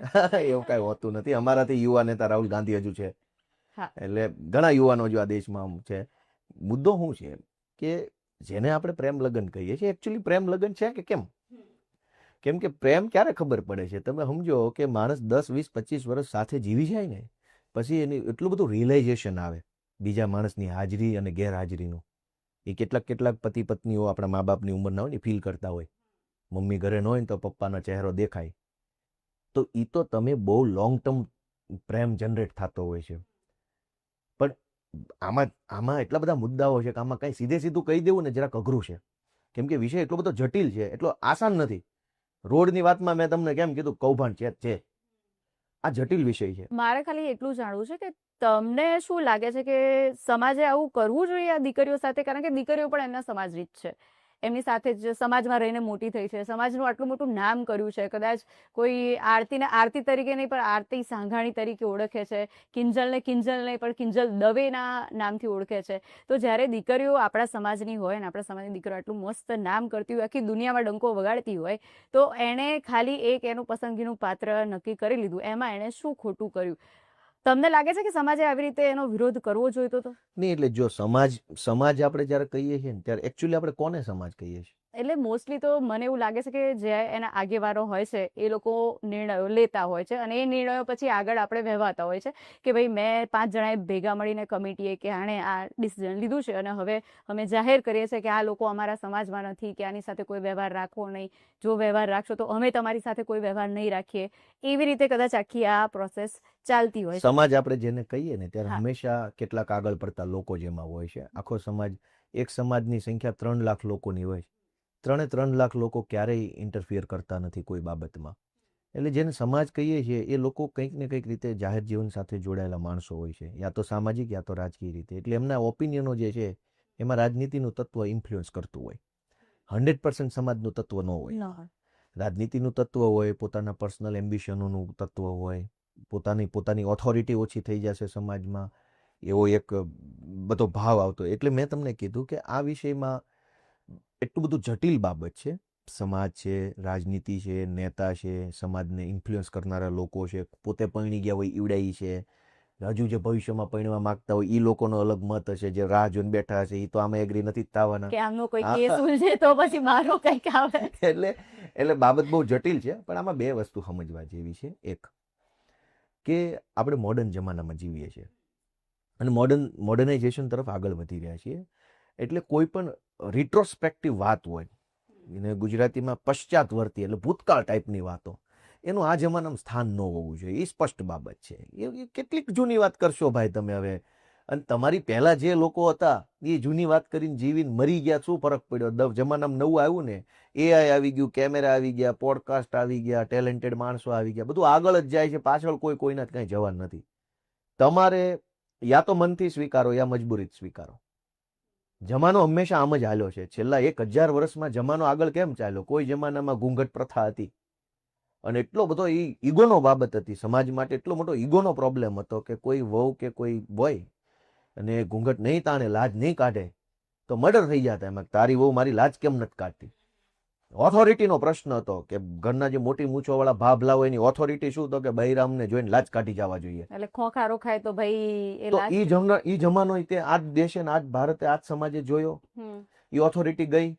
કોઈ પૂછે છે, ઘૂંઘટ છોડી દો, કપડા સારા મોડર્ન પહેરવા લાગ્યા છે, વહુય મોડર્ન કપડા પહેરે છે, બધું સાથે બેસે છે, સાથે જમે છે. હવે તો કોઈ જનરેશને એને ન સ્વીકાર્યું, એને ઈગોનો પ્રોબ્લેમ બનાવ્યો. પણ છેલ્લે કેટલાકે રાજી ખુશી જ સ્વીકાર્યું, બાકીનાને ફરજ પડી. બરાબર, ફરજ પડી ભાઈ તું નહીં સ્વીકાર તો તેલ લેવા જા. તો જમાનો જ્યારે આ હદે પહોંચી જાય કે એવી રીતે રિસ્પોન્ડ કરે કે ભાઈ ના સ્વીકાર તો તેલ લેવા જા, એની પહેલા તેલ લેવા ન જવું પડે એવી પરિસ્થિતિ આપણે બધા બનાવી પડે. કાંઈ તેલ લેવા નથી જવું, બેસીને નક્કી કરીને આગળ વધો. કેમ કે એઆઈ આવે છે, સાયન્સ એટલું બધું અપગ્રેડ થઈ રહ્યું છે કે તમે એની કલ્પના નહીં કરી શકો. આપણે ચર્ચા કરવા બેસીએ તો બહુ 2 કલાક બીજા નીકળી. સમાજને પ્રેમ લગ્નને મુદ્દો બનાવવાની કોઈ જરૂર નથી. સમાજે ધીમે ધીમે અપગ્રેડ થવાનું હોય, એક ઝાટકે નહીં. કોઈ બાબતમાં અપગ્રેડ થવું હોય તો સ્લોલી થવાય, કેમ કે કોઈ પણ વસ્તુ છે ને ધીરે ધીરે કરીએ તો એનું પરિણામ સારું આવે. કોફી પીતા હોય તો ધીમે ધીમે પીવી પડે, એક સાથે ઝટકો મારીએ ને તો મજા નથી એમાં. પ્રેમ લગ્નની બાબતમાં આ સાઈડ હોય કે આ સાઈડ હોય, સ્લોલી આગળ વધવું પડશે બધાએ. અને પ્રેમ લગ્નમાં તમે જુઓ, આજથી 30 વર્ષ પહેલા, મને તો યાદ છે, એટલે આજથી 30 વર્ષ પહેલા આ બધી બાબત એટલી બધી કટ્ટર બાબત હતી. આજ એટલી બધી કટ્ટર નથી. 30 વર્ષ પહેલા પ્રેમ લગ્ન કરવા ને એટલે એમાં ગોબા પડી જતા. આજકાલ ગોબા નથી પડતા, માપનું માપનું થઈ ગયું છે. ઘણા સમાજોએ સ્વીકાર લીધું છે. સમાજનો એક સક્ષમ વર્ગ જે છે ને, પૈસા વાળો વર્ગ, એ તો વર્ષોથી સ્વીકારીને બેઠો હોય, કઈ વાંધો નહીં એમ. એ પૈસા વાળા વર્ગ હોય, અધિકારી વર્ગ હોય, નેતા. આજ જે નેતા તમને પ્રેમ લગ્નના નામે ઉશ્કેરી જાય, એ બધા નેતાઓ ઇન્ટરકાસ્ટ જ લગ્ન કરેલા છે. કેમ કે એ તો એના લેવલમાં લગ્ન કરે છે, જ્ઞાતિ નથી જોતો, લેવલ જોવે છે, પ્રોફાઇલ જોવે છે. પ્રોફાઇલ જોવે છે. દેશના બધી જ પાર્ટીના મોટા ભાગના નેતાઓમાં તમે જોશો તો તમને 40-50% નેતા એવા મળશે જે ઇન્ટરકાસ્ટ હશે. કેમ કે એ તો એની લેવલમાં જ લગ્ન કરવાનો છે. એ પોતાની જ્ઞાતિમાં જશે તો એવું લેવલ નહીં હોય, કેમ કે બીજાને તેને આગળ આવવા દીધા ન હોય. હું નેતા બની જાઉં, મારી જ્ઞાતિ બીજા ન બનવા દો, પછી મારે છોકરા ક્યાં પરણાવવાના? લેવલમાં. લેવલ બીજી જ્ઞાતિ નેતામાં હોય, એને એની જ્ઞાતિમાં કોઈ પેદા ન થવા દીધો, એટલે બે વેવાય થઈ જાય. અને એ પાછા બંને સમાજના ઠેકેદારો બનીને સમાજને જ્ઞાન આપે કે ભાઈ હું કરવાનું બેનો દીકરીઓએ. એટલે એટલી બધી માયાજાળ છે. તમે મને આમાં ક્યાં ગૂંચવો છો? હું સીધો માણસ છું, આમાં બધું ભરાઈ જાય એવું. મેં તો હાલમાં જ વિક્રમ ઠાકોરે પણ હિન્ટ આપી દીધી છે. અંબાજીમાં એક જાહેર સભામાં એમણે કીધું છે કે રાજકારણમાં આજે નહીં તો કાલે એ જોડાવાના છે. તો તમારી પાર્ટીમાં એમને જગ્યા મળશે કે નહીં મળે? અને મળશે તો કેમ, અને નહીં મળે તો કેમ? અને બીજું કે પોતાની અલગ પાર્ટી બનાવી શકે છે એવું તમને લાગે છે? મારું એવું માનવું છે એમાં કે વિક્રમભાઈ જેવો સારો માણસ રાજનીતિમાં આવતા હોય ને પહેલા તો એને વધાવી લેવા જોઈએ બધાએ, સમાજે, લોકોએ અને પાર્ટીઓએ. કેમ કે બહુ મોટા સેલિબ્રિટી લેવલે પહોંચ્યા પછી પણ બિનવિવાદિત રહેવું ને એ બહુ અઘરું કામ છે. દેશમાં તમે જો જેટલા લોકો ફેમસ થાય છે, પોતાના સંઘર્ષથી જ ફેમસ થાય, પણ પછી પાછું કંઈક ને કંઈક વિવાદ એમના આગળ પાછળ ચીપકી જાય છે. બોલિવૂડના સેલિબ્રિટી હોય, રાજનીતિના હોય, બિઝનેસના સેલિબ્રિટીઓ હોય, બધા છેલ્લે તો વિવાદમાં આવે. એટલે મોટા નામ કોઈ પણ હોય, એમાં એકાદો વિવાદ જોડાઈ જાય. વિક્રમભાઈ જેવા આગેવાન કે થ્રુ આઉટ ગુજરાતી ફિલ્મ ઇન્ડસ્ટ્રીઝમાં આટલું બધું મોટું નામ હોય અને છતાંય પાછું બિન વિવાદિત રહેવું કે વિક્રમ ઠાકોરના નામનો કોઈ વિવાદ જ ન હોય. હવે આવી શાલીનતા વાળો માણસ રાજનીતિમાં આવે તો એક વખત તો એને વધારી લેવો જોઈએ. પછી આવ્યા પછી એનું જે કઈ પરફોર્મન્સ હોય એના આધારે ટીકા ટિપ્પણી ચાલુ થઈ જાય. પણ એકવાર આવે તો વેલકમ જ હોવું જોઈએ. અને એમાં અમે તો વાટે જ બેઠા છીએ કે આવા સારા માણસો જ રાજનીતિમાં આવે. અમારી પાર્ટી બનાવી જ હાટું છે કે જે સારા માણસો છે એને ભાજપ કે કોંગ્રેસમાં કોઈ સ્પેસ નથી. એટલે જ તો અમારી આ પાર્ટી બનાવી છે કે ભાઈ જેટલા સારા છે એ બધા આ બાજુ આવી જાવ, બુટલેગરો બધા પેલા બીજેપીમાં જોડાઈ જતા. એટલે વિક્રમભાઈ જો આવતા હોય તો સારી બાબત છે, અમને ખુશી થાય, સમાજે ખુશ થશે. અને હું તો કહું આવવું જ જોઈએ. આવતા હોય તો શું, આવવું જ જોઈએ. એ નહીં આવે તો કોણ આવશે? જયા બચ્ચન રાજ્યસભાના સાંસદ છે, સની દેઓલના ભાઈ, શું નામ એનું, સની દેઓલ પોતે સાંસદ હતા, ગૌતમ ગંભીર, કેટલા નેતા અભિનેતાઓ સાંસદો મંત્રી સંત્રી બની ગયા. વિક્રમભાઈ આવે, સમાજનું કંઈક સારું કરશે અને પછી એના કામના આધારે એની રાજનીતિક મૂલ્યાંકન થશે. આવવું જોઈએ. તમારી પાર્ટીમાં સ્થાન છે એમના માટે? અમારા તો દિલમાં સ્થાન છે ભાઈ. એ ગુજરાતના કલાકાર તો છે જ, અભિનેતા છે, ખૂબ સારી સારી પિક્ચરો બનાવી લોકોને એક સારો સંદેશ આપવાનું કામ કર્યું. તો એ રીતે એક આપણને કહ્યું તમારો ફેવરિટ કલાકાર, તો એ રીતે તો આપણા દિલમાં જ છે. રાજકીય રીતે આવશે તો વેલકમ છે, એનાથી સારું શું હોય? તમને ભાજપથી આટલી નફરત કેમ છે? હું નહીં, આ બધા જ પૂછવા માંગે છે કે તમને ભાજપથી આટલી નફરત કેમ છે? ને મને 5 કારણ જોઈએ છે કે જો ભાજપ આટલું કરે ને તો મારી 50% નફરત અત્યારે નહીં. મને નફરત તો બિલકુલ નથી. પહેલો મુદ્દો એ છે. મારું ડિસએગ્રીમેન્ટ છે, હું સહમત નથી. નફરત હોવી એનો અર્થ કે ભાઈ હું તમારી સામે ધૃણાથી જોઉં છું કે તમે માણસ યોગ્ય નથી. મારામાં નફરત કોઈના પ્રત્યે નથી. ભારત દેશમાં આપણને કોઈના નફરત નથી, બધા હારા જ છે. મારો ડિફરન્સ ઓફ ઓપિનિયન છે. ઈ જે વિચારે છે હું નથી એ વિચારતો. ઈ જે કહે છે એમાં હું સહમત નથી. એની જે કઈ આઈડિયોલોજી છે, પોલિટિકલ રીતે જે કામ કરે છે, જે વિચારથી કામ કરે છે, ગવર્નન્સમાં જે કામ કરે છે, સરકારી એડમિનિસ્ટ્રેશનમાં જે કઈ કામ કરે છે, હું એમાં સંમત નથી. એટલે મારો વિરોધ છે. સીધું સિમ્પલ દાખલો છે. સરકાર અત્યારે એમ કહે છે કે સ્માર્ટ મીટર લગાવો અને ફોર્સ કરે છે જબરજસ્તી, દાદાગીરીથી સ્માર્ટ મીટર લગાવવાના લે. તો માને નફરત નથી, માને મારી અસહમતિ છે કે ભાઈ તું મીટર સ્માર્ટ લગાડવાની વાત કરે છે તો પહેલા તારી સરકારી ઓફિસો સ્માર્ટ કર ને. મામલતદાર ઓફિસમાં એક આવકનો દાખલો અને જાતિનો દાખલો કઢાવવા માટે માણસે 100 ધક્કા ખાવા પડે છે. તું પેલા એને તો સ્માર્ટ કર મારા ભાઈ, કે માણસ આમ ફટ મોબાઈલમાં પોતાનું નામ, સરનામું અથવા આધાર કાર્ડ નાખે એટલે સીધું મામલતદારના ઓફિસના કોમ્પ્યુટરમાં ડેટા એન્ટ્રી થઈ જાય, સીધું ત્યાંથી ડિજિટલ PDF થઈને તારા મોબાઈલમાં આવી જાય. તમે જે કરવાનું છે એ કરતા નથી. અને નવા ગતકડાઓ, સ્માર્ટ સિટી, સ્માર્ટ મીટર ને સ્માર્ટ આન્સ મૂકો ને, એ બધું AI નો જમાનો છે. AI ને ખાલી એમ કહો ને, ખાલી 3 પ્રોમ્પ્ટ આપો ને, ત્યાં કેટલું બધું વિડીયો બનાવી દે, રીલ બનાવી દે, ફોટા બનાવી દે, આવું કરી દે AI. તો સરકાર આપણું એટલું કામ નહીં કરી દે? નાનામાં નાના કામ માટે માણસને એટલો બધો લાચાર બનાવવામાં, જેમ કે જાતિનો દાખલાનું ઉદાહરણ આપું. ગુજરાત સરકારમાં તાલુકા પંચાયત અને મામલતદાર ઓફિસો જાતિના દાખલા કાઢી આપવાની વ્યવસ્થા છે. શેના આધાર કાઢી આપે છે?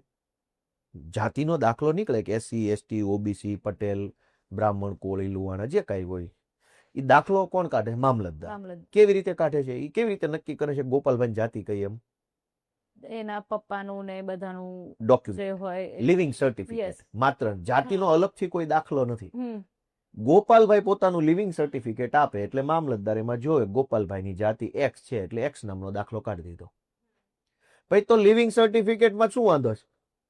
એ સરકારે કાઢી આપ્યું છે, આ સરકારે કાઢી આપ્યું, તો શું કામ લપ કરાવો છો મારી પાસે? બે કેમ માંગો છો એમ? એકેય દાખલો આપણા ઘરે નથી બનતો. જાતિનો કે આવકનો કે કેરેક્ટરનો કોઈ દાખલો આપણા ઘરે ફેક્ટરી નથી બનતો. સરકારની એક ઓફિસમાં કાગળ લાવો ને બીજીમાં આપો, બીજીમાંથી ત્રીજીમાં આપો ને એમ દાખલા બધા બને છે. સરકારી શાળામાંથી લિવિંગ સર્ટિફિકેટ લાવો એટલે તમારે મામલતદારમાં જાતિનો દાખલો નીકળે. મામલતદારમાં જાતિનો દાખલો લઈને તમે કલેક્ટરમાં આપો એટલે તમને સ્કોલરશિપ મળે. એ સ્કોલરશિપની પૈસા તમે બેંકમાં ભરો એટલે તમને ઓલો દાખલો. બધું સરકારનું જ છે. તો મને શું કામ ગોકે ચડાવો છો? તો ભાજપની સરકારથી અમારે કોઈ નફરત, શું કામ નફરત હોય? અમારું અસહમતિ છે કે તમે આ બધા કામ ધંધા શું કામ કરો છો? તમારી પાસે ઘણું સારું થઈ શકે એમ છે. દુનિયાભરના દેશો રોડ બનાવે છે, દુનિયા આખામાં રોડ નથી તૂટતા, ગુજરાતમાં જ કેમ તૂટી જાય છે?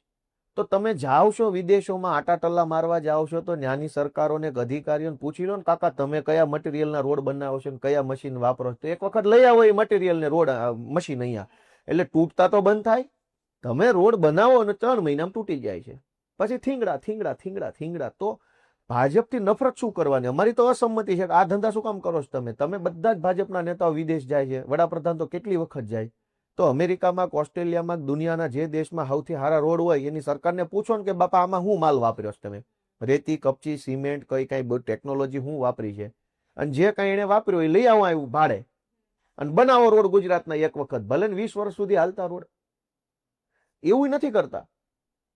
અને પબ્લિકને કાયમ ને કાયમ લાચાર રાખવાની, રોડ માટે લાચારી કરવાની, દાખલા માટે પબ્લિક બચારી હાથ જોડીને જ ઊભી હોય. મુદ્દો કમ્પ્લીટ જ નથી થતો.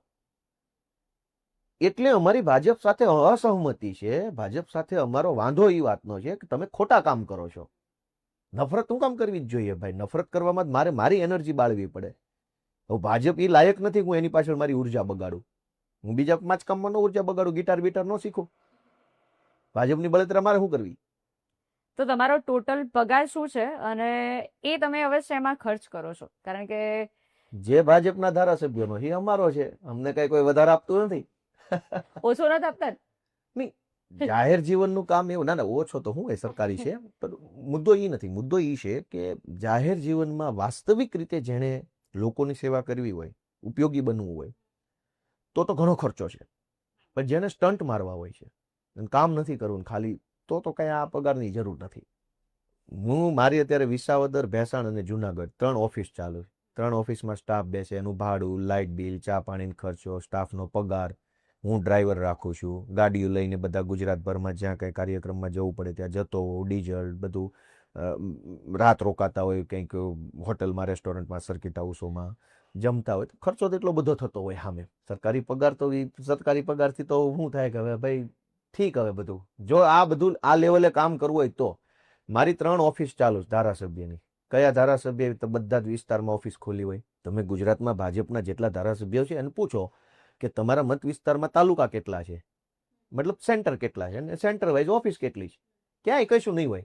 સિંગલ ઓફિસ હોય તો હોય કદાચ, નહીં તો નાય હોય. તો જેને કંઈ કરવું જ નથી એને તો 1.5 લાખ રૂપિયાનો પગાર મળે તો એ વધારે છે, અને જેને કંઈક કરવું છે એને તો ખર્ચો જેટલો કરે એટલો ઓછો છે. એ ઓછો પડે પગાર એટલો. એમ ગોપાલ ઇટાલિયા એક પોલીસ હતા, પછી વકીલ બન્યા, અને એ સમયની કઈ વાત છે જ્યારે તમને એવું લાગ્યું કે હવે ભાઈ સરકારની સામે પડવાનો સમય આવી ગયો છે, હવે આ બધું ખેંચાય એમ છે નહીં, એક સામાન્ય માણસ તરીકે હવે આપણાથી આગળ નહીં વધી શકાય, હવે સરકારની સામે પડીને કંઈક કરીને જ કરવું પડશે, એમની સત્તામાં આપણે આવવું પડશે? પિન પોઈન્ટ ઘટના ન હોય, સિક્વન્સ ઓફ ઇવેન્ટ હોય. એક ઘટના બની, બીજી બની, ત્રીજી બની, ચોથી બની, અને પછી કેટલી બધી ઘટના બની પછી તમારા મગજની અંદર એનો પ્રભાવ ઉભો થયો. પહેલી વખત જરાક દુઃખ લાગ્યું, બીજી વખત થોડુંક વધુ લાગ્યું, ત્રીજી વખત એનાથી વધુ લાગ્યું, અને ફાઇનલી પછી એક પોઈન્ટ ઉપર તમે આવીને ઉભા રહ્યા કે જેથી તમે કહો ભાગો. એટલે કોઈ એક ઘટના ઉપર ચર્ચા ન થાય. પણ એવું ખરું, જ્યારે હું પોલીસમાં હતો ને ત્યારે એક વિચાર મને કાયમ આવતો કે ચારો તરફ બેફામ દારૂ વેચાતો હતો. પોલીસ સ્ટેશનમાં બધાને ખબર, PI, ACP, DCP, D staff, બધાને, કોઈ માણસને ખબર ન હોય એવું નહોતું. બધાને બધી ખબર હતી કઈ ગલીમાં, કયા થાંભલા પાસે, કઈ દુકાન પાસે, કઈ બાઈ, કયો ભાઈ વેચે છે, એના માણસો, એનો સ્ટાફ કેટલો છે બુટલેગરનો, એ સ્ટાફ શું કામ કરે છે, માલ ક્યાં છે, બધાને બધી ખબર હોય છે. હું હતો ત્યારની વાત. પછી શું થાય કે બે પોટલી મારીને કોઈ પણ માણસ પકડાય તો પોલીસ એને મારે ને જેલમાં પૂરે ને કોર્ટમાં લઈ જાય ને 151 કરીને 2-4 દિવસ એને લબડાવે ને એનો પરિવાર હેરાન થાય ને ધક્કે ચડી જાય. તો મને સતત એવું થતું કે ભાઈ વેચાય છે તો પોલીસને ખબર છે, તો પીનારાને મારવાની ક્યાં વાત જ આવી? બધું તમને ખબર જ છે ક્યાં વેચાય છે, તો પછી બે પોટલી કોક મારી ગયો એને હું કામ મારવો જોઈએ, એને હું કામ જેલમાં પૂરવાની વાત છે, એને હું કામ તમારે કોર્ટ કચેરી, એના બૈરા છોકરા હેરાન થાય. 2 દિવસ પેલો માણસ આખો પોલીસ કોર્ટના ધક્કે ચડી જાય એટલે પાછળ એના બૈરા પરિવાર ને ગરીબ માણસ હોય ને 2-5 હજારનો વકીલનો ખર્ચો આવે. 20 રૂપિયાની પોટલી પીવે ને વકીલનો ખર્ચો કદાચ કોઈમાં 500, કોઈમાં 2000, કોઈમાં 5000 ખર્ચો આવે. જેવો માણસ જેવો કેસ. તો હવે 25-50 રૂપિયાની પોટલી પી જાય ને વકીલનો ખર્ચો 5000, એવું હું કામ? તમને ખબર જ છે ક્યાં વેચાય, અને મને ખબર હતી. ભાઈ અમે તો કોન્સ્ટેબલ શું કરી લેવાના, કોન્સ્ટેબલની શું શક. તો આખા વિસ્તારમાં નહીં, આજુબાજુના 10 પોલીસ સ્ટેશનમાં ક્યાં અડ્ડો છે આજે બધાને ખબર હશે, કેમ કે તો બધાને ખબર જ હોય છે. ખબર હોય, કારણ કે હમણાં વચ્ચે જ એક મીડિયામાં એને શોધી કાઢ્યું હતું. હા, જગ જાહેર છે. તો મને એમ થયું કે આવું ન હોવું જોઈએ. યા તો તમે બંધ કરાવી દો, અને યા તો તમે વેચવા દો છો તો પીવે, હેરાન ન કરો એમ. પીરે પછી નહીં, એટલે પીધા પછી શું થાય તમે સમજો કે તમે વેચાયું એટલે એને પીધું 50 રૂપિયાનું અને છૂટવાનો ખર્ચો 2000, તો ક્યાંથી લાવવાના? અને બૈરા છોકરા હેરાન થયા એ અલગ. તો એક ગરીબ માણસ જે માનો પૈસા વાળો છે ને, અંગ્રેજી દારૂની બોટલ લાવીને 2000 વાળી પી જાય છે, ટેન્શન નથી, ફાર્મ હાઉસમાં બેસીને પીવે કોઈ પકડતું નથી. જે ગરીબ પોટલી પી જાય છે, બરાબર છે, પછી એનો પરિવાર બીજી રીતે બહુ હેરાન થાય છે, આર્થિક રીતે ભાંગી જાય છે. 2-4 કેસ થઈ જાય એટલે ભાંગી પડે માણસ. એનું રોટેશન જ 1000 રૂપિયાનું ન હોય. 10 દિવસનું 15 દિવસનું જે ફેમિલી રોટેશન હોય પૈસાનું સર્કલ, એ 2000 રૂપિયાનું રોટેશન ન હોય. તો શું કામ આ ધંધો કરવાનો? ગરીબ માણસને હેરાન કરવાનો, જેલો ઓવરફ્લો થઈ જાય. હવે માનો કે કેટલાય ગરીબોને પકડી લે પોલીસ 2 પોટલીના કેસમાં, જેની પાસે જામીન કરાવવાના પૈસા, વકીલ રાખવાના પૈસા ન હોય, બધા જેલમાં રહે. જેલોની અંદર કમસે કમ 1000-2000 માણસો એવા હોય જેની પાસે પૈસા નથી એટલે જેલમાં. બાકી માનો કે વકીલ રાખવાના પૈસા હોય તો 1 કલાકમાં છૂટી જાય એવો કેસ હોય. હવે એ કલાકમાં છૂટતો નથી કેમ કે એની પાસે પૈસા નથી. જેલની અંદર ઓવરફ્લો થઈ ગયું છે. 100 લોકોની કેપેસિટી વાળી જેલમાં 1200 લોકો મૂક્યા હોય. ખાવાનો ખર્ચો અને હાચવવાનો ખર્ચો, ઓલો માણસ હેરાન થાય. કોર્ટોની અંદર વર્ષો સુધી આવા ફાલતુ કેસો હાલ્યા કરે, જજનો સમય બગડે, સરકારી વકીલનો સમય બગડે, ને એમાં મહત્વના કેસો ચૂથાઈ જાય. પોલીસ ધારો કે દેશી પોટલી પી જવાના વર્ષે 5000 કેસ કરે તો કોર્ટમાં હાલવાના તો ખરા, તો જજનો સમય નહીં બગડે, સરકારી વકીલનો સમય નહીં બગડે, પોલીસ એના ટાઈમે મુદ્દતે હાજર નહીં રહેવું પડે, વકીલો બધો જ સમય બગડે. ખાલી 20 રૂપિયાની પોટલીમાં આખું સરકારી તંત્ર ટાઈમપાસ કરે, અને પૈસા તો પાછા પોલીસ કમાઈ ગયા, નેતા કમાઈ ગયા, જજે તો ટાઈમપાસ કરવાનો. જજ પાસે બળાત્કારનો કેસ હોય, આખા વર્ષમાં એક અદાલતમાં દાખલા તરીકે બળાત્કાર કે છેડતીના 100 કેસ આવ્યા હોય, પીધેલાના 2000 કેસ હોય, અને દારૂ પીને ગાળાગાળી મારામારી કરવાના બીજા 2000 કેસ હોય. એટલે 4000 કેસ નકામા અને 100 કેસ જે ખરેખર જેની અંદર નિર્ણય કરવો જોઈએ, ન્યાય, એ કેસ દબાઈ જાય. એમાં તારીખ પે તારીખ થાય ને ઓલામાં ટાઈમ પાસ થાય ને આખું સરકારી તંત્રની સમય બરબાદી થાય, પૈસા બગડે, સમય બગડે, માનસિક રીતે બધું તણાવ ઊભો થાય આખો સરકારી તંત્રમાં. શું મતલબ છે? એટલે આ બધું જયારે મેં નજીકથી જોયું કે આમ થોડું હોય, આ બધું ભગવાન ભરોસે તંત્ર, તો મને એમ થયું કે હાલો ભાઈ રાજનીતિમાં જઈએ ને કાંઈક કોશિશ કરશું, થાય તો ઠીક છે, નહીતર આપણે ક્યાં કઈ એવા મહાન હસ્તી તરીકે પેદા થયા હતા કે અફસોસ કરવો. કોશિશ કરીએ તો અમે આવ્યા અહીં કોશિશ કરવાની, કરીએ છીએ કોશિશ, જેટલે સુધી અમારું તીર જાય એટલે સુધી. બીજા લોકો ભેગા કરશો, ગોપાલ ઇટાલિયા, બીજા જે તમારી સાથે આવી રીતે આ જ કામમાં બધાને હારે રાખીને સમજાવશું જો ભાઈ આ વિચાર છે અમારી પાસે, મેં તમને કીધું તો તમે નહીં કંઈક વિચાર્યું હોય, એમ બધાને અમે કહેશું ને. હવે વિચાર છે, જેને વ્યાજબી લાગશે એ ભેગા આવશે.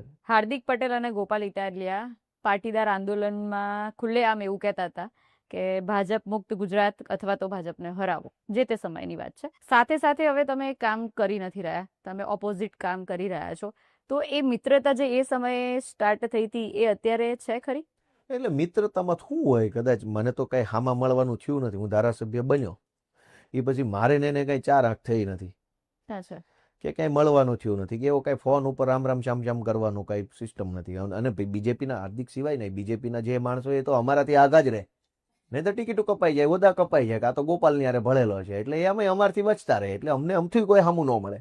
તો જ્યારે એ ભાજપમાં જોડાયા, તમારી સાથે હતા, અને પછી એ ભાજપમાં જ્યારે તમને ખબર પડી કે ભાઈ હાર્દિક પટેલ ભાજપમાં જોડાઈ ગયા છે, પહેલા તો કોંગ્રેસમાં જોડાયા હતા, પછી ભાજપમાં જ્યારે જોડાયા, ત્યારે તમને શું વિચાર આવ્યો હતો? કે તમે તો હાર્દિકભાઈને સાથે કામ કર્યું હશે આંદોલનમાં ને એમાં, પછી એકાએક એ ભાજપમાં જોડાઈ ગયા, ત્યારે તમે શું વિચાર્યું? એમાં શું વિચારવાનું હોય? એને વિચાર્યું ને એને કર્યું ને પબ્લિક વિચારે કે આનું શું કરવું. હું તો તે દિવસે ક્યાંય પિક્ચરમાં જ નહોતો, હું રાજનીતિમાં નહોતો. એ વખતે આંદોલન પૂરું થઈ ગયું એટલે આંદોલનમાં નહોતો. એક હાવ સામાન્ય મામૂલી ઓર્ડિનરી જિંદગી જીવીને ખૂણામાં વોટ્સએપમાં ન્યૂઝ જોતા હોઈએ. એમાં મારે વિચારવાનું શું? વિચારે એ પોતે, એને લેનારી ભાજપ પાર્ટી ને જનતા બધા વિચારે કે આનું કરવું શું.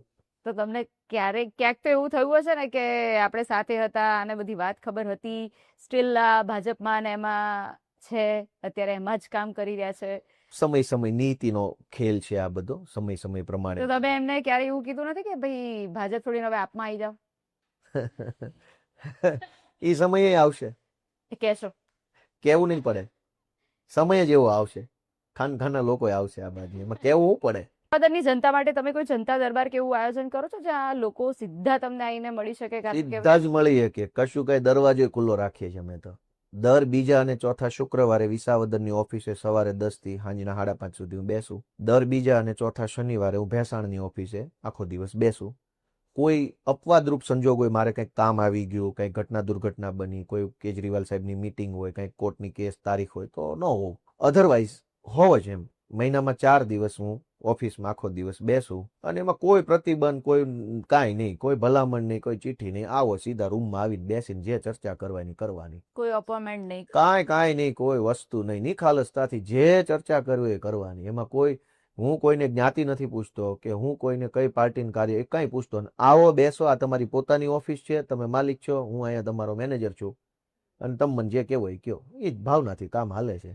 કેટલાક કામ થાય, કેટલાક કામ ન થાય, કેટલાક કામમાં ખાલી સલાહ આપી શકાય, કેટલાક કામમાં સૂચન, કેટલાક કામમાં ભલામણ, કેટલાક કામમાં સહાનુભૂતિ. જેવો માણસ જેવું કામ જેવી વાત, એ પ્રકારે બધું હાલતું હોય. પણ 4 દિવસ લોકો મને કોઈ પણ પ્રકારની અગવડતા વગર મળી શકે એવી વ્યવસ્થા છે. સારું કહેવાય, ખૂબ સારું કહેવાય. ભાજપના એવા 3 નામ મારે જોઈએ છે જેને તમે ભવિષ્યમાં આમ આદમી પાર્ટીમાં જોવા માંગતા હો, જેનું કામ તમને ગમતું હોય, કાં તો એ વ્યક્તિત્વ તમને ગમતું હોય, કાં તો પછી એણે પ્રિવિયસલી કોઈ એવા કામ કર્યા હોય જે તમને ગમતા હોય, કાં તો આવનારા સમયમાં એવા કોઈ કામ કરવાના હોય જેની સ્ટ્રેટેજી તમને ખબર હોય. અને એવા 3 નામ કહે છે જે ભાજપમાં છે અત્યારે, પણ એને આમ આદમી પાર્ટીમાં આવશે તો આમ આદમી પાર્ટીને પણ ફાયદો થશે અને જનતાને, જે તમારું ખાસ છે કારણ કે જનતાને આપણે ફાયદો કરાવવાનો. એટલે ભાજપમાં જો 100% ખરાબ કંઈ હોતું નથી. ભાજપમાં ખૂબ સારા માણસો છે જ, બુદ્ધિશાળી છે, હોશિયાર છે, પીઠ છે, સમજદાર છે, જ્ઞાતિ પણ એની હારે ઊભી હોય એવા જ્ઞાતિના બેસવાળા માણસો છે. પણ ભાજપ એના પત્તા કાપી નાખ્યા છે. ભાજપમાં અત્યારે તોડબાજો, કોન્ટ્રાક્ટરો, માફિયાઓ, ગુંડાઓ, લફંગાઓ એવી માનસિકતા ધરાવતા માણસોનો અત્યારે દબદબો છે. સજ્જન હોય, શાલીન હોય, સમાજ સેવક હોય, વાસ્તવિક રીતે થોડોક વ્યવસ્થિત માણસ હોય, એની કોઈ અત્યારે ભાજપમાં કદર નથી. એટલે હું 3 નહીં, દેવા ખાતર તો 300 નામ દઈ શકું, પણ દઈ તો ભાજપ પાછા એને દબી દે. એટલે એનો રસ્તો જો મારે ખુલ્લો રાખવો હોય એવા સજ્જન માણસોનો આમ આદમી પાર્ટી માટે, તો અત્યારમાં નામ ન બોલાય. પણ આ વાત જે સાંભળશે એને કબૂલ કરશે કે ભાજપમાં અત્યારે સારા માણસોની કોઈ જગ્યા નથી. નબળી માનસિકતા હોય, ગમે તેમ કરીને લૂંટી જ લેવું, કમાઈ જ લેવું છે, સરકારી પૈસા ખાઈ જ જવા છે, ગમે તેમ કરીને એવા માણસોનો દબદબો છે. અને જે થોડું ઘણું માનવતાથી, સંવેદનાઓથી, ભગવાનનો ડર રાખીને સમાજની મર્યાદા જાળવીને કામ કરનારા નેતા છે, એનું કાંઈ ઉપજતું જ નથી. અને આ ગુજરાતની સૌથી મોટી સમસ્યા ગણી શકાય. રાજનીતિમાં આટલી હદે આવું ક્યારેય નહોતું. ભલે રાજનીતિ છે, આમાં ગુંડા, લફંગા, તમામ પ્રકારની વકલ હોય, એ બધું આવ્યું જ છે. પણ એટલું બધું ઇમ્બેલેન્સ થઈ જાય કે 90% સ્ટેક ગુંડાઓના હાથમાં આવી જાય, 10% લોકોના હાથમાં કાંઈ ન વધે, એવું કોઈ દી નહોતું થયું. એટલે આજ ભાજપમાં નબળા માણસોનો દબદબો છે, નબળી માનસિકતા ધરાવતા લોકોનો દબદબો છે, નબળા કામ કરનારા લોકો, ગમે ત્યાંથી લઈ લેવું, પડાવી લેવું, જૂટવી લેવું, એવા લોકોનું વધારે વર્ચસ્વ છે. વર્ચસ્વ છે. સારા માણસો છે અને છે જ, તો એ જ હું 3 નામ પણ એ પૂછું છું. 3 નહીં, એવા તો આપ- 3000 છે. પણ જે 3 નામ તમારી પ્રાયોરિટીમાં હોય કે ભાઈ આ 3 જણા તો મને આપમાં આવી જાય તો ખૂબ જ સારું રહેશે ભવિષ્ય, જે 2027 થી લઈને હવે જે બી આગળ આપણે જોવાના છે એવા. એમ નામ ન દેવાય બેન. નામ એમાં શું છે કે હું નામ દઈ દઉં ને પછી એ રડારમાં આવી જાય ભાજપની. અને બીજું જાહેર જીવનમાં આ બધી બાબતો છે ને, આ હાઇપોથેટિકલ બાબત છે. આવવાનું હશે ત્યારે કદાચ નરેન્દ્ર મોદી જોડાઈ જાય, આનું નક્કી થોડું છે. અને જોડાશે તો જગ જાહેર જોડાશે, અમિત શાહ આવી શકે, બરાબર. પણ નામ એટલા માટે ન બોલાય કે એક સૌજન્યતા રાખવાની વાત છે, કર્ટસી, કે ભાઈ કાલ કોક મારા વિશે આવું બોલી જાય કે ગોપાલ ઇટાલિયા છે એ આમ જોડાશે તો મને ન ગમે ને. 2027માં જે ચૂંટણી થવા જઈ રહી છે એને લઈને તમારી રણનીતિ શું છે? અત્યારથી પ્લાનિંગ તો તમે સ્ટાર્ટ કરી દીધું હશે, કારણ કે હવે એટલો બધો કંઈ સમય બાકી નથી, 5 વર્ષ તો બાકી છે નહીં. સો એને લઈને તમારી રણનીતિ શું છે? અને અત્યારે જો ભાજપને કોઈ મેસેજ આપવાનો થાય તો તમે શું આપો? અમારી 2027માં રણનીતિ એક જ છે કે લોક સંપર્ક કરીએ, લોકો સુધી અમારી વાત પહોંચાડીએ. અહીંયા બેસીને હું જે કાંઈ વિષયો બોલ્યો એનાથી અમારી પોલિટિકલ ક્લેરિટી તમને જનતાને ખબર પડે કે આ લોકો પોલિટિકલી કઈ લાઈન ઉપર ઊભા છે. તો અમારી શું લાઈન છે ખેડૂતો માટે, યુવાનો માટે, મહિલાઓ માટે, આ રાજ્યને વધુ આગળ લઈ જવા માટે અમારું શું વિઝન છે એ અમે ઘરે ઘરે, ગામડે ગામડે પહોંચાડવા માટે કામ કરીએ છીએ. જેમાં સભા હોય, રેલી હોય, ઇન્ટરવ્યુઝ હોય, ધરણા હોય, વિરોધ પ્રદર્શન હોય, જે કાંઈ અમારી પાસે અવેલેબલ પ્લેટફોર્મ્સ છે એના પ્લેટફોર્મના માધ્યમથી લોકો સુધી વાત પહોંચાડીએ. અને જેટલા લોકો અમારી વાતમાં સહમત થાય, પ્રેરિત થાય, એ લોકો અમારી સાથે જોડાય અને ગુજરાતની રાજનીતિ બદલવા માટે અમને સહયોગ કરશે. એવી રીતે અમે આગળ વધી રહ્યા છીએ. તો તમને એવું લાગે છે જે અત્યારે સત્તામાં સરકાર છે એ જાહેરાતો પાછળ બહુ જ ખર્ચ કરે છે, બહુ જ એની જાહેરાતો દરેક પ્લેટફોર્મ ઉપર જાહેરાત કરે છે? જે ગોપાલ ઇટાલિયા છે એ સોશિયલ મીડિયા ઉપર વિડીયો વાયરલ કરીને જાહેરાત કરતા હોય, કારણ કે એ એટલો ખર્ચો નથી કરી રહ્યા એ રીતની જાહેરાતો ઉપર, કે લોકોને કે આ ભાઈ અમે આવું કર્યું છે, આવું કર્યું છે, આવું કર્યું છે. પણ તમે શું જે વિડીયો વાયરલ કરો છો એને તમે માનો છો કે એ તમારી એક આ સ્ટ્રેટેજીનો પાર્ટ હોઈ શકે? એમાં સ્ટ્રેટેજી શું હોય? એ તો અમારો ઓપિનિયન હોય. કોઈ ઘટના દુર્ઘટના બની હોય, કંઈ વાત આવી હોય અને અમારું ટીવીમાં ન આવે, છાપામાં ન આવે તો અમારે કહેવું તો ખરું ને કંઈક. ધારો કે કોઈ મોટી ઘટના બની ગઈ તો જનતાને એમાં રસ હોય ને, ગોપાલભાઈ શું કહેવા માંગે છે. હવે ટીવીમાં તો અમારું કંઈ કદાચ ક્યારેક ન પણ આવે, છાપામાં કદાચ ન પણ ક્યારેક આવે, તો અમારે બોલવા માટેનું પ્લેટફોર્મ શું? તો કે ફેસબુક. તો ત્યાં જઈને 2 શબ્દો કહીએ કે ભાઈ અમદાવાદમાં ફલાણી ઘટના બની, એમાં અમારું આવું મંતવ્ય છે, આવી માંગણી લાગણી છે. એટલે એમાં કોઈ સ્ટ્રેટેજી બેટેજી કંઈ કામ છે નહીં. અને ભાજપ જે જાહેરાતો પાછળ ખર્ચો કરે છે, મારું એમ કેવું છે કે જાહેરાત આપે અને અબજો રૂપિયા વાપરી નાખે ને તોય હું તો એમ કહું ભલે કરે, કંઈ વાંધો નહીં, પણ કંઈક કર્યું હોય એની જાહેરાત કરો ને. જે કામ તમે કર્યું હોય, થયું હોય, લોકોને બેનિફિટ મળ્યો હોય એની જાહેરાત હોવી જોઈએ. આ તો હાવ એમનામ જાહેરાત છે. આ તો બધું બહુ લાંબુ થઈ જાય આમાં બોલવા બેસીએ તો. બાકી એવી વાતોની જાહેરાત છે કે જે કોઈને ખબર જ નથી. અબજો રૂપિયાની જાહેરાત તમે જે કર્યું હોય એની આપવાની છે. ગોપાલભાઈ પીએચડી થાય તો જ એવું લગાડવાનું પાટીઓ પીએચડી થયા. હવે મને એબીસીડી આખી ન આવડતી પીએચડી પાટી અમારું તો તકલીફ આ વાતની છે. રાજકોટના મહાનગરપાલિકાની જે તમે સભાઓ કરી 3, એમાં માણસોની સંખ્યા વધારે હતી, ખાસા બધા લોકો ભેગા થયા હતા. તો તમને શું લાગે છે કે ત્યાં હવે જે મેયર કે થશે એ આમ આદમી પાર્ટીના હોઈ શકે? આમ આદમી પાર્ટી ના જ હોવા જોઈએ. ભાજપના તો જોઈ લીધા વર્ષોથી રાજકોટની અંદર. કોંગ્રેસના જોવાના નથી કાંઈ, એમ કે હમણાં તો કાંઈ છે નહીં એવું. તો આમ આદમી પાર્ટીના જ હોવા જોઈએ ને, એમાં શું વાંધો છે? અને આટલી મોટી સંખ્યામાં લોકો સભામાં આવે એનો એક સંદેશ છે કે જ્યાં માણસને આશા હોય, વિશ્વાસ હોય, ત્યાં જ માણસ જાય. એ તો સાયકોલોજી છે. સભા હોય કે રેલી હોય કે કંઈ પણ હોય, રાજકીય હોય કે સામાજિક, જ્યાં તમને એક ભરોસો હોય, જ્યાં એક વિશ્વાસ હોય, ત્યાં જ તમે જવાના છો. બીજે તમે જવાના જ નથી. ભાઈ મને તારી પર વિશ્વાસ જ નથી, કેમ જવાનું? જો ખૂબ વિશાળ સંખ્યામાં લોકો આમ આદમી પાર્ટીની સભામાં આવવા લાગ્યા, સ્વયંભૂ, અમે ક્યાં સરકારી બસો મૂકીએ છીએ કે તલાટી મંત્રીઓને શિક્ષકોને કામે નથી લગાડતા, લાવજો ભરીને માણસો, છતાંય આવે છે. એ બતાવે છે કે વિશ્વાસ અને આશા બંને આમ આદમી પાર્ટી સાથે લોકોની જોડાઈ રહી છે. અને એટલે રાજકોટના મેયર બનશે. જ્યાં આશા હોય, જ્યાં વિશ્વાસ હોય, ત્યાં મેયર તો બનવાના જ. એટલે લોકોની માનસિકતા હવે બદલાઈ રહી છે એવું તમે કહી શકો કે હવે ચાન્સ આપી રહ્યા છે લોકો બીજી પાર્ટી લોકોની માનસિકતા તો પહેલેથી સારી જ છે. લોકો જાણતા જ હતા ભાજપ ખોટી પાર્ટી છે, પણ ઓપ્શન નહોતો શું કરવાનું. એવું નથી કે લોકો અત્યારે જાગી ગયા, પહેલા ઊંઘી ગયા હતા. પહેલેથી જાગે છે, પણ જાગીને શું કરવાનું? કંઈક ઓપ્શન તો નતો. હવે જે ઓપ્શન વિસાવદર વિધાનસભાની ચૂંટણી પછીથી લોકોને એક ભરોસો આવે એવી રીતે અમારું જે સમાજમાં છાપ બની, એના કારણે લોકોને એમ લાગ્યું કે હવે કરવું જોઈએ એમ. એવું કહેવાય છે કે પોલીસ જ્યારે આરોપીઓનો વરઘોડો કાઢે છે ત્યારે એ લોકોને પહેલેથી જ કહી દેવામાં આવે છે કે ભાઈ આવી રીતે ચાલવાનું છે, આવું આવું બોલવાનું છે, આવું આવું કરવાનું છે. તો તમને એવું લાગે છે કે આ બધું સ્ટંટબાજી ને એવું જ છે, એવું છે? લાગે છે નહીં, મને તો ખબર છે, હું તો હતો પોલીસ મેં લાગવાનું. મેં તમને શું કીધું કે આ આખી સરકાર રીલ ઉપર હાલે છે. તમે કેમ ઓલી 2 બસની રીલો કહી દે આમ. એક તમને હું સમજાવું કે પોલીસ કોઈ આરોપીને શું કામ મારે? એટલે ખોટું કર્યું હશે તો મારતા હશે. હું નહીં તો તો પોલીસ ખોટું રહી. કરે એને જ મારવાનો હોય તો આ દુનિયામાં ખોટું થતું જ બંધ થઈ જાય. હા, પોલીસ કોઈ આરોપીને મારતી નથી. બધાને કહી દીધેલું હોય છે કે તારે ખાલી આ રીલ બનાવવાની છે, થોડુંક લંગડું હાલવાનું છે અને આવી રીતે કરજે, એટલે એક રીલ બની જાય પછી તને ગાડીમાં બેહાડી દેશું. એટલે તમે જુઓ કે કોઈ દિવસ 10 મિનિટનો વિડીયો નહીં હોય ક્યાંય. તમે લંગડા હાલતા હોય તો બતાવો 10 મિનિટનો વિડીયો, 10 મિનિટ સુધી આમથી તેમ ચલાવો. 1 થી 1.5 મિનિટનો વિડીયો નો. શું કામ? બસ આવી ગયું લંગડા હાલતો વિડીયો, ગામને લાગ્યું કે ભાઈ ઓહો આનો તો વરઘોડો કાઢ્યો. હવે તમે એની સિનારીઓ પાછળનો સિનારીઓ જો ધારો કે ગોપાલભાઈ નામના પોલીસ વાળાએ કોઈ આરોપીને માર્યો અને આરોપીએ કોર્ટમાં ફરિયાદ કરી મને પોલીસે માર્યો અને ગોપાલભાઈ સસ્પેન્ડ થયા, તો ગોપાલભાઈને કોઈ શું મેડલ આપી દે ભાજપની સરકાર કે બીજા પાર્ટીના માણસો? 2 વ્યક્તિનો ઝઘડો થયો, એમાં એક દોષિત હોય બી શકે, પણ એને પોલીસ મારે અને કાલ ઓલો પોલીસ વાળો સસ્પેન્ડ થાય, ડિસમિસ થાય, ઘર ભેગો થાય, એના બૈરા છોકરા રખડી જાય, તો ભાજપની સરકાર કયો મેડલ આપશે? તો પોલીસે એ જાણે છે કોઈને મારવા નથી. રીલ બનાવીને સાહેબને ઉપર સંઘવી સાહેબને મોકલી દો, સંઘવી સાહેબ રીલ બની ગઈ, ઓકે બેટા બરસ બહુ સરસ, સિંઘમ થઈ ગયો. કોઈ પોલીસ જોખમ ન લેવું. શું કામ? કેમ કે સરકાર તો પ્રોટેક્શન આપવાની નથી.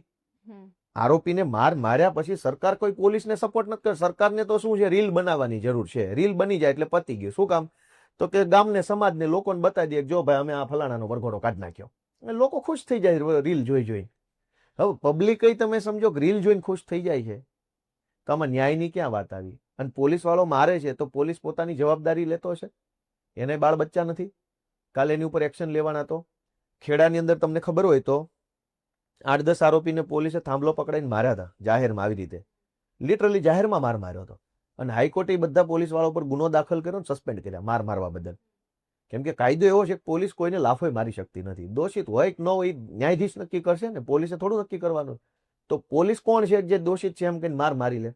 એટલે વરઘોડાની જે પ્રથા છે એ પબ્લિકને છેતરવાની પ્રથા છે. એક વરઘોડાના નામે પબ્લિકને ખુશ કરી દેવાની. બોલે આરોપીને કહી દે ભાઈ લંગડો હાલજે જરાક, હાલને ભાઈ તારું પતે ને મારું પતે. એટલે શોબાજી જેવું જ છે. 100% શોબાજી છે. હું તમને એમ કહું, ધારો કે પોલીસે રિયલ માર્યો ને પેલા માણસે કોર્ટમાં ફરિયાદ આપી, તો પોલીસની જવાબદારી કોની? એના બૈરા છોકરા રખડી જાય એની જવાબદાર કોણ? તો પોલીસ વાળો એટલું નહીં વિચારતો ભાઈ હું શું કામ ભાઈ ગામને રીલ બતાવવા હાટું મારા બૈરા છોકરા રખડી પડે એવું કામ કરું? પોલીસ નહીં વિચારતો હોય? વિચારે જ. હવે એવા નિવેદનો સામે આવી રહ્યા છે કે ભારત દેશ વિશ્વગુરુ થઈ ગયો છે. એને તમે કેવી રીતે જોવો છો? થઈ ગયો છે? જો વિશ્વગુરુ છે ને, એ તો માણસની આંખમાં ધૂળ નાખવાનો શબ્દ છે. આ ગ્લોબલાઇઝેશનના જમાનામાં કોઈનો ગુરુ ન હોય, ભાઈ હોય. દુનિયાના બીજા દેશોમાં તો ગુરુનો કોન્સેપ્ટ જ નથી. ત્યાં બ્રધરહુડ છે.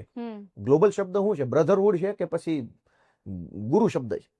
ભાઈ તમે એકબીજાના ભાઈ હોઈ શકો, એકબીજાના મિત્ર હોઈ શકો. આપણે જે ઇન્ટરનેશનલ કોન્ફરન્સીસ થાય છે એમાં શું શબ્દ વપરાય છે? મિત્ર દેશો. મિત્ર દેશો એવો શબ્દ સાંભળ્યો છે? મિત્ર દેશો એકબીજાને મિત્ર દેશ કે, કેમ ગુરુ દેશ નથી કહેતા? ગુરુભાઈ છે અમારા. ગુરુભાઈ એવો શબ્દ સાંભળ્યો છે તમે? એક જ ગુરુના 2 ચેલા હોય ને, એ પોતપોતાને ગુરુભાઈ કે અમે બંને એક ગુરુના ચેલા છીએ. 2 દેશ વચ્ચેની કોન્ફરન્સ જ્યારે થાય ત્યારે એનો ગુજરાતી શબ્દ છે મિત્ર દેશો, બરાબર? અને એનો અંગ્રેજી શબ્દ મને યાદ નથી આવતો શું હશે, પણ દુનિયાની અંદર દરેક દેશની સરકારો એકાબીજાની મિત્ર અથવા દુશ્મન માને છે. ગુરુ કોઈને માનતું નથી. એમ તો બધા ગુરુ જ છે ભાઈ. હું કામ તમને ગુરુ માની લઉં? દેશના લેવલ ઉપર, ઇન્ડિવિજ્યુઅલ લેવલ પર તમે મારા ગુરુ છો, તમે મને મીડિયાનું શીખવી શકો, પણ જ્યારે વાત દેશ લેવલની આવી જાય તો તું શાનો મારો ગુરુ? કેમ અમે અમારા દેશમાં ભાજી મૂળા છીએ? એમ બધા ન વિચારે. યુક્રેન હોય, નાનો દેશ છે આપણા કરતા, યુક્રેન એવું વિચારે કે ભાઈ ના ભાઈ આ 2 રાજ્યો 2 દેશ મોટા છે, ઓસ્ટ્રેલિયા અને અમેરિકાની, તો એ આપણા ગુરુ થઈ ગયા ને આપણે છેલકા થઈ ગયા. એમ ગમે એવડો નાનો દેશ હોય તો વટ ન હોય એનો કે તું છે મારો ગુરુ? ભાઈબંધી વાળી વાત હોય તો બરાબર છે, બાકી ગુરુ વાળી ચર્ચા ન કરતો અહીંયા રહેવા દે. સમાનતામાં હોઈએ ત્યાં સુધી બરાબર છે, ઉપર નીચેની વાત એટલે ઈ આખું ઘૂઘરો પકડાવાની વાત છે. તમે કોન્સેપ્ટ જુઓ કે અહીંયા તો જે નિહાળમાં છોકરા ભણ્યા હોય એ માસ્તરની ગુરુ માનવા તૈયાર નથી. સમજો તમે. હવે ઈ જમાનામાં તમે એમ કે હું આખી દુનિયાનો ગુરુ એવું ન હોય. તમે ઇક્વલ લેવલ પર આવી શકો, અપર લેવલ પર આવી શકો, પણ તમે પોતાના દેશના લોકોને હાવ મૂર્ખ કેવી રીતે બનાવી શકો? અચ્છા, હવે જે હું પ્રશ્નો પૂછું છું એના તમારે નાના નાના જવાબ આપવાના છે, at least in one liners like kind of.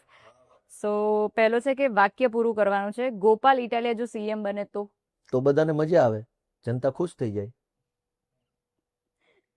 ખુશ થઈ જાય, પણ એને સીએમ મળે તો ખુશ થઈ જાય, પણ એ શું કરે કે શું એ એક લાઈનમાં ન કહી શકે. તમે મને એક લાઈન નું કીધું, એક લાઈનમાં કેમ કેવું હું થઈ જાય? જૂતું ફેંકનારને તમે કેવી રીતે જુઓ છો? એક લાઈનમાં, એક શબ્દમાં એને તમે શું જો તો શું ઉદ્દેશ્યથી ફેંક્યો એનાથી નક્કી થાય. જે પ્રીવિયસલી આપણે જોયા એમાંથી નહીં જ્યારે કે દારૂડિયા ફેંક્યો છે, જે રિસન્ટ વાળું છે, ના, તો એ સારું ન કહેવાય. એને તમે કોઈ એક શબ્દમાં કેવું હોય તો શું કહો? એવું ના કરવું જોઈએ. એમણે દારૂ પીને આવો ધંધો ન કરવો જોઈએ. દારૂ બંધી છે ને, પણ આપણે તો ગુજરાતમાં. એવું કહે છે. ગોપાલ ઇટાલિયાને જો કોઈ ખરીદવાની કોશિશ કરે તો કાઠિયાવાડી ભાષામાં એ એને શું જવાબ આપશે? આ તમારા બાપનો માલ છે, તો તમે ખરીદી લેવો. ગુજરાતે બીજા ગોપાલ ઇટાલિયાની જરૂર છે કે તમે એક જ કાફી છો? નહીં, ગોપાલ ઇટાલિયાની નહીં, દરેક સારા માણસની ગુજરાતને જરૂર છે. મારી એક નહીં, બધાની જરૂર છે આ દેશમાં. દરેક સારો માણસ આગળ આવે એવી આશા રાખીએ. જો તમને એક દિવસ માટે મુખ્યમંત્રી બનાવવામાં આવે તો સૌથી પહેલો નિર્ણય તમે કયો લો? હમણાં તમે આખું ટેન્યર ના બનાવે, હવે એક દિવસ ના, તમે પેલા નક્કી કરી લો, એમ નહીં હાલે. હમણાં તમે મને કીધું કે એમ બને તો તમે 5 વર્ષનું મને નક્કી કરીને કીધું, મેં એનો જવાબ આપી દીધો. હવે તમે એક જ દિવસ માટે બનાવ્યા છે, નહીં, તો એ ધંધો જ નથી કરવો, ઈ રહેવાની. છોડી દેશો? છોડી નથી દેવાનું, પણ બનવું તો પાકા પાયે બનવું, જે બનવું તે. એક એક દિવસ દિવસ ને 2 દિવસ શું હોય? છેલ્લે કઈ ગુજરાતી ફિલ્મ તમે જોઈ છે? છેલ્લે હમણાં આ આવી ને લાલો લાલો પિક્ચર જોયા. ફેમિલી સાથે? ના, હું અમારા ફેમિલી હતા, પણ અમારા બધા પાર્ટીના મેમ્બર્સના બધાની ફેમિલી, સાથે 100-150 લોકો ગયા હતા. કેવી લાગી તમને ફિલ્મ? સરસ, મજા આવી. 100 કરોડનો આંકડો એને પાર કરી દીધો. સારું કહેવાય ને, આપણા ગુજરાતની પિક્ચર એટલી બધી સફળ થાય તો બહુ મોટી વાત કહેવાય, બહુ સારું કહેવાય. જો કોઈ કારણોસર રાજનીતિ છોડવું પડે તો પછી ગોપાલ ઇટાલિયા શું કરતા જોવા મળે? ખેતી અને લીગલ સ્ટડી, કાયદાનો અભ્યાસ કરતો હોઈશ અને થોડી ઘણી ખેતી કરતો હોઈશ. 2 વસ્તુ જ. 2 વસ્તુ. થેન્ક યુ, તમારી સાથે વાત કરીને બહુ મજા આવી, અને અમુક પ્રશ્નોના જવાબો પણ મળી ગયા, અને અમુક પ્રશ્નો ઉદ્ભવ્યા છે જે બીજા પોડકાસ્ટમાં આપણે કદાચ કવર કરી લઈશું. તમને પણ મજા આવી હશે એવું માની લઉં છું. મજા જ આવે. Thank you. સો આ હતા ગોપાલ ઇટાલિયા, જે યુવા નેતા છે, જે જનતા માટે જ જીવી રહ્યા છે, જનતા માટે જ કામ કરી રહ્યા છે, અને એમના જેવા બીજા સાથી મિત્રોને પણ શોધી રહ્યા છે. 2027માં ચૂંટણી આવી રહી છે, જેની એમણે અત્યારથી રણનીતિ પણ બનાવી લીધી છે અને એની તૈયારીઓ પણ શરૂ કરી દીધી છે. તો આવા જ બીજા પોડકાસ્ટ જોવા માટે તમે જોતા રહો ગુજુ રોક્સ.